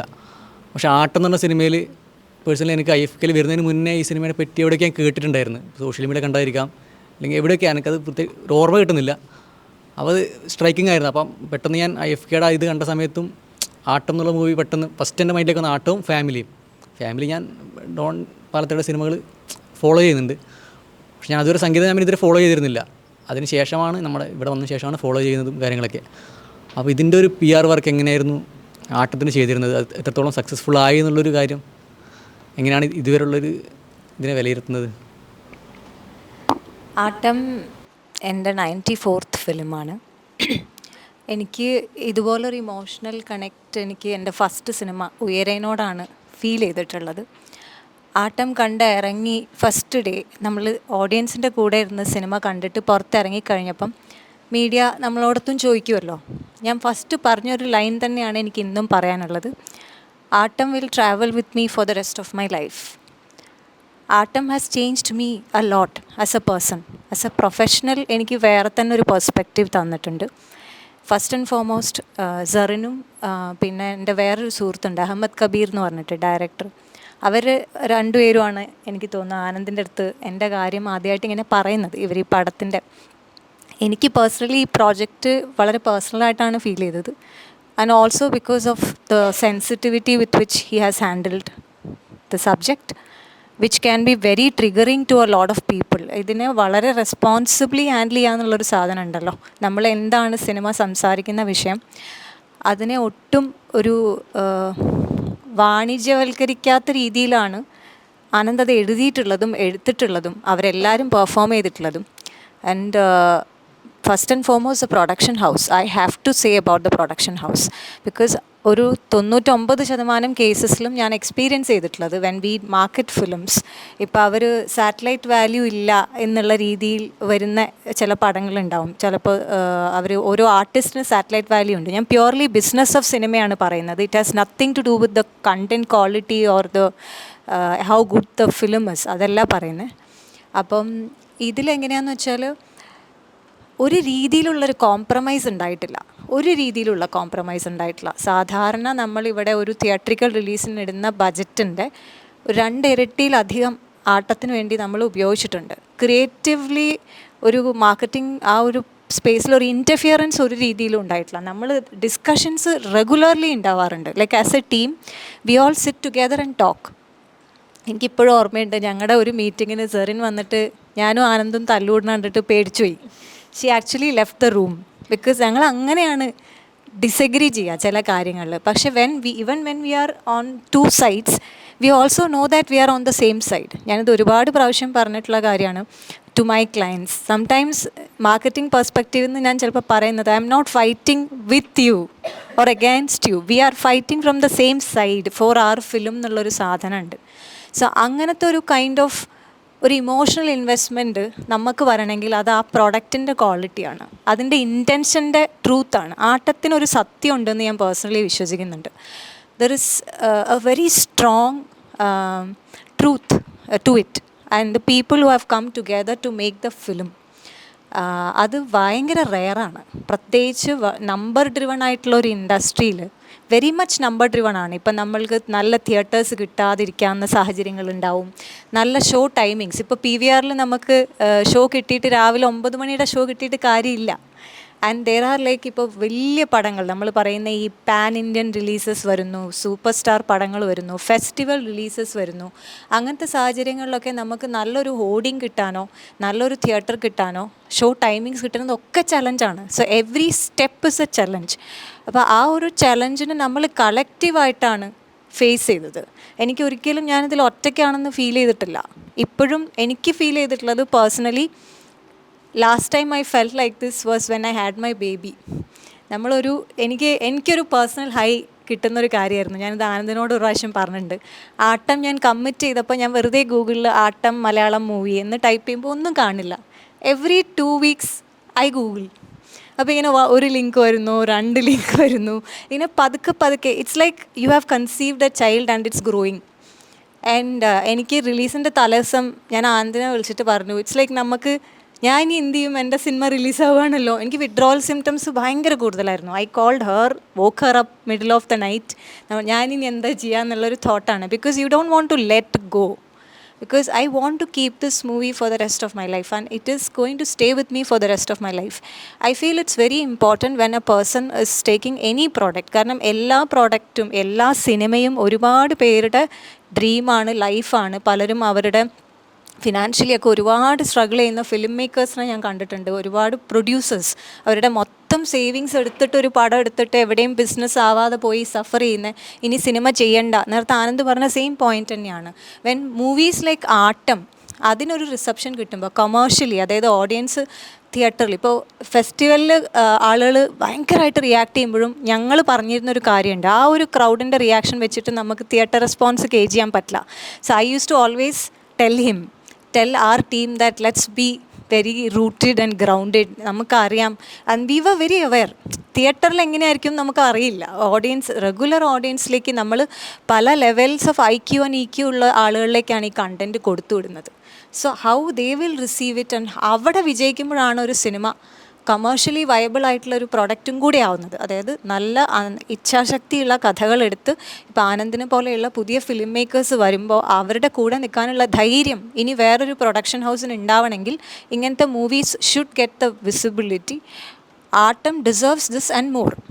Actually if you ask me, എനിക്ക് തോന്നുന്നത് അത് അർഹിക്കുന്നതിൻ്റെ 100% ഇപ്പോഴും ആയിട്ടുള്ളൂ. ലൈക്ക് ഇത് നല്ലൊരു OTT സ്പേസിലേക്ക് എത്തണം, നല്ലൊരു സാറ്റലൈറ്റ് ഡീൽ ഉണ്ടാവണം, റീമേക്ക് ചെയ്യപ്പെടണം, ഈ പല ഭാഷകളിൽ വരണം, ഇൻ്റർനാഷണലി ഇത് ഷുഡ് ഗോ. കാരണം ലോസ് ആഞ്ചലസിൽ തുടങ്ങി IFFK വരെ പോയ എല്ലാ ഫെസ്റ്റിവൽസിലും അവാർഡ് വിൻ ചെയ്തിട്ടുള്ളൊരു പടമാണ് ആട്ടം. നമ്മൾ ഇതുവരെ എൻ്റെ ലാസ്റ്റ് 5 ഇയേഴ്സിൻ്റെ ഇൻഡസ്ട്രി എക്സ്പീരിയൻസിൽ ആദ്യമായിട്ടാണ് ഒരു സിനിമയ്ക്ക് ഒരു നെഗറ്റീവ് റിവ്യൂ പോലും വരാതെ, എനിക്ക് ഒരു സാധനം പോലും അയ്യോ ഇതെന്താ ഇങ്ങനെ പറഞ്ഞു, ഒരു മിക്സ്ഡ് അഭിപ്രായം പോലും എവിടെ നിന്നും വന്നിട്ടില്ല. Except for the first day ഞങ്ങൾ ചെറിയൊരു ഇഷ്യൂ ഫേസ് ചെയ്തത്, സിനിമ കണ്ടിറങ്ങിയ ഏതോ ഒരു പ്രേക്ഷകൻ കമ്പയർഡ് ആട്ടമിൻ്റെ സ്ക്രീൻ പ്ലേ വിത്ത് നേര്. ബിക്കോസ് രണ്ടും കൈകാര്യം ചെയ്യുന്നത് സിമിലർ സബ്ജക്റ്റ് ആയതുകൊണ്ട്, രണ്ടും രണ്ട് ജോൺറയാണ്, രണ്ട് രീതിയിൽ ആണ് അത് ട്രീറ്റ് ചെയ്യപ്പെട്ടിരിക്കുന്നത്. അപ്പോൾ അതിൽ ചെറിയൊരു ഫാൻ ഫൈറ്റ്സ് ആൻഡ് അങ്ങനത്തെ സാധനങ്ങൾ അത് വളരെ ലെസ് ദാൻ 24 hours ലാസ്റ്റ് ചെയ്തൊരു ചലഞ്ചായിരുന്നു ഞങ്ങൾക്കത്. പക്ഷെ അതൊട്ടും അതിനെ ബാധിച്ചില്ല, സിനിമേനെ ബാധിച്ചില്ല. സിനിമ വളരെ സ്റ്റഡിയാണ്. ഇപ്പോഴും ഐ ഫീൽ ദാറ്റ് ഇപ്പോഴും അത് അതിൻ്റെ പൂർണ്ണതയിൽ എത്തിയെന്ന് ഞാൻ വിശ്വസിക്കുന്നില്ല. It's a journey, it will continue എന്ന് ഞാൻ ബിലീവ് ചെയ്യുന്നു. വളരെ ചില സിനിമകൾ ഞാനിപ്പോൾ ആ സിനിമ personally I think I have watch it closer to 60 times if not more. കാരണം ഞാൻ ഇപ്പോഴും കാണും. ഞാൻ പണ്ട് ഇവിടെ നിങ്ങളുടെ ക്ലാസ്സിന് ഒരു പ്രാവശ്യം വന്നപ്പോൾ ഞാൻ പറഞ്ഞു, ഞാൻ ഉയരെ വെരി ഫ്രീക്വൻ്റ്ലി കണ്ടിട്ടില്ല. പക്ഷെ ഞാൻ ഉയരെ ഇത്രയും പ്രാവശ്യം കണ്ടിട്ടില്ല. ആട്ടം ഞാൻ ഫുള്ളാണ് ഇരുന്ന് കാണുന്നത്, എൻ ക്രെഡിറ്റ്സ് കഴിയുന്നവരെയാണ് ഇരുന്ന് കാണുന്നത് ഇപ്പോഴും. Like 3 days ago I went to theatre again with Siriൻ്റെ 2-3 ഫ്രണ്ട്സിന് പ്രീമിയറിന് വരാൻ പറ്റിയിട്ടുണ്ടായിരുന്നില്ല. We went again and I'm sitting and watching, and each time നമ്മുടെ പേര് സ്ക്രീനിൽ കാണുമ്പോൾ കരയാണ്. ബിക്കോസ് അത് I don't know what he has done, there is something about him. Like I love him so much that I hate him. കാരണം ഞാനിങ്ങനെ പറയും like when about how brilliantly has written it. Like നമുക്കൊക്കെ it's like a proud ബേബിയാണ് for all of us. ഇപ്പോൾ ആനന്ദ് പറഞ്ഞ പോലെ പെട്ടെന്ന് വന്നു എന്ന് പറഞ്ഞില്ല, ഇതേപോലെ തന്നെയാണ് ഞാൻ ആ ടീമിലെ ഏറ്റവും എൻഡിൽ വന്നൊരു വ്യക്തിയാണ് ഞാൻ. പക്ഷേ എനിക്ക് തോന്നുന്നു ഏറ്റവും ലെറ്റിംഗ് ഗോ പ്രോബ്ലം എനിക്കുണ്ടെന്ന് തോന്നുന്നു. I think he is very balanced. എനിക്കാണ് ഭയങ്കര വിഡ്രോവലും ഭയങ്കര പ്രശ്നങ്ങളും കരച്ചിൽ പ്രശ്നങ്ങളൊക്കെ എനിക്കാണ് കൂടുതലായിട്ടുള്ളത്. I'm very emotionally attached to the product and I really feel that it's amazing that a production house like Joy Movies has come. Doctor Ajith ജോയിനെ പോലെയുള്ള പ്രൊഡ്യൂസേഴ്സ് ഇനിയും ഉണ്ടാവട്ടെ, ആനന്ദിനെ പോലെ ഒരുപാട് പേർക്ക് ഇനിയും വരാൻ പറ്റട്ടെ. ബിക്കോസ് ഇപ്പോൾ നിങ്ങൾ ഇത്രയും പേര് ഇവിടെ ഇരിക്കുന്നുണ്ട്. ഇഫ് അറ്റ്ലീസ്റ്റ് 1 person നിങ്ങളുടെ കൂട്ടത്തിൽ ഒരാൾ gets that courage and confidence to create something meaning and soulful as Aattam, and അത് കൊടുക്കാൻ പറ്റും ഇനി വരുന്ന ജനറേഷൻസിന്. ഐ പേഴ്സണലി ഫീൽ ഞാൻ എൻ്റെ ലൈഫിൽ കണ്ടിട്ടുള്ള ടോപ്പ് 10 മൂവീസിൽ ഒരെണ്ണം പറയാൻ വന്നാൽ ഐ വുഡ് സേ ആട്ടം. ഞാൻ ഒരുപാട് സിനിമ കാണുന്ന ആളാണ്. ഞാൻ തെലുഗുവും എല്ലാ ഭാഷയും കാണും. എനിക്ക് സ്ട്രെസ് വന്നാൽ ഞാൻ സാധാരണ തെലുഗു അല്ലു അർജുൻ്റെ സിനിമയൊക്കെയാണ് ഇരുന്ന് കാണുക. അതാകുമ്പോൾ നമ്മൾ വലിയ ബുദ്ധിയൊന്നും ഉപയോഗിക്കണ്ട, you have fun and you leave. അപ്പം പക്ഷേ emotionally you are not travelling with the characters. ഇതിപ്പോൾ എന്താണെന്ന് വെച്ചാൽ ഇവർ നമ്മുടെ കൂടെ ഇങ്ങനെ കോൺസ്റ്റൻ്റ്ലി ട്രാവൽ ചെയ്യുന്ന പോലെയാണ് നമുക്ക് ഫീൽ ചെയ്യുക. നമ്മളുടെ ഉള്ളിലും ഈ ക്യാരക്ടേഴ്സ് ഉണ്ടല്ലോ, പല സിറ്റുവേഷൻസിലും നമ്മളും അറിയാതെ ഇങ്ങനെയൊക്കെ തിങ്ക് ചെയ്തിട്ടില്ലേ. ഇവൻ വെൻ നമുക്ക് ഒരുപാട് പരിചയമുള്ള ആളുകൾ ഒരു കാര്യം പറയുമ്പോഴും നമ്മളൊരു ചെറിയൊരു ഡൗട്ട് ഉണ്ട്, 100% അവരെ വിശ്വസിക്കാതെ maybe you are like okay I want to hear the other side എന്ന് ഞാൻ ചിന്തിച്ചിട്ടുണ്ട്. എത്രത്തോളം ഞാൻ സർവൈവേഴ്സിൻ്റെ കൂടെ നിൽക്കുന്നു എന്ന് പറയുമ്പോഴും നമുക്ക് ചിലപ്പോൾ സർവൈവറിനേക്കാളും പേഴ്സണലായി അറിയുന്നത് അക്യൂസ് ചെയ്യപ്പെട്ട ആളിനെ ആയിരിക്കും. സോ പുള്ളി അങ്ങനെ ചെയ്യുമോ എന്ന് ഹാഫ് എ സെക്കൻഡ് എനിക്കും തോന്നിയിട്ടുണ്ടല്ലോ എന്ന് എന്നെ ചിന്തിപ്പിച്ചിട്ടുണ്ട് ആട്ടം. അത് I think it has changed me as a person. And I think അത് ആ കഥയുടെ ആ ഒരു എഴുത്തിൻ്റെ ആനന്ദ് ആസ് എ ഫിലിം മേക്കറിൻ്റെ ആ പ്രൊഡക്ഷൻ ഹൗസിൻ്റെ and all of them as artist അവരെ സിനിമയിലേക്ക് കൊണ്ടുവന്നിട്ടുള്ള ഒരു ജെനുവിനിറ്റി ആൻഡ് ട്രൂത്ത്, അതിനെ ആംപ്ലിഫൈ ചെയ്യൽ എനിക്ക് ഈസി ആയിരുന്നു. And it is never, whatever visibility you are seeing today for Atom, I would never take the credit for it. It's collective ആയിട്ട് ഉണ്ടായ ഒരു സംഭവമാണ്. It's team work. ഷാജോൻ ചേട്ടനാണ് 2-3 നല്ല ക്യാമ്പയിൻ ഐഡിയാസ് പറഞ്ഞത്. ഷാജോൻ ചേട്ടൻ എന്നിട്ട് ഞാൻ തമാശയ്ക്ക് ഗ്രൂപ്പിൽ പറയുകയും ചെയ്തു, ഷാജോൻ ചേട്ടനെ ഇനി ഞാൻ വളരാൻ അനുവദിക്കില്ല എന്ന്. എനിക്കൊരു ചലഞ്ച് ആവുന്നുണ്ട്. Because they are all so invested in it. Every small little thing coming, every small little review coming, ഞങ്ങൾ സെലിബ്രേറ്റ് ചെയ്യുന്നുണ്ട്. ഒരു വോയിസ് നോട്ടുകൾ പോലും ഞങ്ങൾ അങ്ങോട്ടും ഇങ്ങോട്ടും ഷെയർ ചെയ്ത് സെലിബ്രേറ്റ് ചെയ്യുന്നുണ്ട്. ഞാൻ സ്റ്റാർ ചെയ്താണ് വെക്കുന്നത്. I have a folder in my laptop ആട്ടത്തിൻ്റെ. അത് എനിക്ക് പല പരിചയമില്ലാത്ത ആളുകളിൽ നിന്നും പരിചയമുള്ള ആളുകളിൽ നിന്നും ഇത് ഞാൻ ആനന്ദിനോടും പറഞ്ഞിട്ടില്ല, ഇത് ഇപ്പോഴാണ് നിങ്ങളോടാണ് പറയുന്നത്. ഫീഡ്ബാക്ക് ഉണ്ടല്ലോ, ലൈക്ക് എനിക്ക് ഉയരെ കഴിഞ്ഞ ശേഷം എത്ര വർഷത്തിന് ശേഷം ആളുകൾ ഒബ്സർവ് ചെയ്തിട്ട് യു ഡിഡ് ഗുഡ് എന്ന് പറഞ്ഞിട്ട് വന്ന കുറേ സാധനമുണ്ട്. I have actually created screenshots and I have emailed myself the voice notes and I have a folder on my laptop called Aattam. And I know that I will go back to that folder each day. I feel ഞാനിത് എന്തിനാണ് ചെയ്യണമെന്നോ, എനിക്കൊരു self doubt വരുന്ന ഒരു സമയത്തോ, എനിക്കൊരു മൊറയിൽ down ആവുന്ന സമയത്തോ, that will be my go to space. I know that and that's I'm eternally grateful for Joy Movies and Anand, Dr. Ajit Joy and Anand, for trusting our team with Atom, and for Zarin and the rest of the team for നമ്മൾ ഒരു ടീമായിട്ടാണ് ചെയ്യുന്നത്. വിനയൊക്കെ full day and night. ഞങ്ങൾ കോഴിക്കോട് പ്രീമിയറൊക്കെ കഴിഞ്ഞ് രാവിലെ ഇവിടെ 5 മണി 6 മണിക്ക് എത്തി 9 മണിയാകുമ്പോൾ വിനയ് ഷൂട്ടിന് വീണ്ടും നമ്മൾ ക്രിയേറ്റർ ഷൂട്ട് ചെയ്യുകയാണ്. അങ്ങനെ ചെയ്യുന്ന ഒരു crew and cast I don't think I will ever have again. So I think it's really nice that you all noticed the effort. So it's like നമ്മൾ ആ ഒരു ഞങ്ങളുടെ baby is now out and it's like we believe that അതിൻ്റെ journey ഇവിടെ അവസാനിക്കുന്നുണ്ടെന്ന് none of us feel. We are still like nurturing it. അതിന് ആവശ്യമായിട്ടുള്ള വളമൊക്കെ ഇപ്പോഴത്തെ ഈ ഡിസ്കഷൻ പോലും after 2 weeks almost of theatrical release when we could have easily said അതിൻ്റെ ആവശ്യമില്ല ആട്ടത്തിന്. പക്ഷേ we want to do this because Aattam deserves this and more. And I really hope that ഇന്ന് ഇവിടെ ഇരിക്കുന്ന നിങ്ങളും ഇതിൻ്റെ ഒരു വക്താക്കളാവണം നമ്മൾ ആഗ്രഹിക്കുന്നുണ്ട്. ഇതുപോലെയുള്ള സിനിമകൾ കൂടുതൽ ആളുകളിലേക്ക് എത്താൻ വെരി പേഴ്സണലാണ്. ഞാനിവിടെ വന്നപ്പോൾ ഫസ്റ്റ് പറഞ്ഞത് ആ സ്റ്റേജിൽ നിന്ന് ചെയർ എടുത്ത് ഇവിടെ ഇടാനാണ്. We don't want to be far away from you guys because നമ്മളെല്ലാവരും ഒരുമിച്ച് തന്നെയാണ് ഇതിലുള്ളത്. We are all in this together എന്നുള്ളൊരു സ്പേസിലാണ് നമ്മൾ ഇതിൽ വർക്ക് ചെയ്തിട്ടുള്ളത്. So I think it's beautiful and thank you to each one of you. ഇന്നിവിടെ വന്നു നിങ്ങളെല്ലാവരും ഇതിൻ്റെ ഒരു ഭാഗമായി. It means a lot to us. It really does because it gives us that എന്താ പറയുക encouragement to do more and be more and you know I am sure. ഞാൻ ആനന്ദിൻ്റെ അടുത്ത് എപ്പോഴും പറയും അടുത്ത സിനിമയിൽ എന്നെ പ്രീ പ്രൊഡക്ഷനിലേക്ക് കൂടെ കൂട്ടണേ, ഷൂട്ട് കഴിയുന്നവരെ വെയിറ്റ് ചെയ്യരുത്. It's been putting lot of pressure on him to write his next already. I really hope Zarin and I are more friends and family. She's more family for me than a colleague. ഞങ്ങൾ actually അവളുടെ കല്യാണമായിരുന്നു 17-ാം തീയതി. 15-ാം തീയതി വരെ ഞങ്ങൾ IFFKയിലുണ്ട്. എന്ത് പകലൊക്കെ cinema കണ്ട് രാത്രി റൂമിൽ വന്നിട്ട് ഔട്ട്ഫിറ്റ് ട്രയലും റിസപ്ഷൻ ഡാൻസ് പ്രാക്ടീസും. So I was also her bridesmaid. ഭയങ്കര രസമായിരുന്നു. And she was very unsure ഞാൻ കല്യാണത്തിന് എത്തോ സമയത്ത് നീ വരുമല്ലോ അല്ലേ. അപ്പം ഞാൻ because we were so in it. കാരണം കല്യാണം എന്ന് പറയുന്നത് അത്ര ഒരു മൈൽ സ്റ്റോൺ ഇവൻ്റാണ്. ആനന്ദിൻ്റെ ഒരു ആറ്റിറ്റ്യൂഡ് അതായിരുന്നു കല്യാണത്തിൽ. അപ്പോൾ ആനന്ദ് വിളിക്കുമ്പോൾ ആനന്ദ് കോളിങ് കാണുമ്പോൾ എൻ്റെ കൂടെയുള്ള ആൾക്കാർ പറയാൻ തുടങ്ങി your work husband is calling. എൻ്റെ ഫോണിൽ ഒരു 35 കോളുണ്ടാവും ഒരു ദിവസം. ഞാൻ ആനന്ദിനോട് സംസാരിക്കുന്ന അത്ര ആരോടും സംസാരിക്കാറില്ല.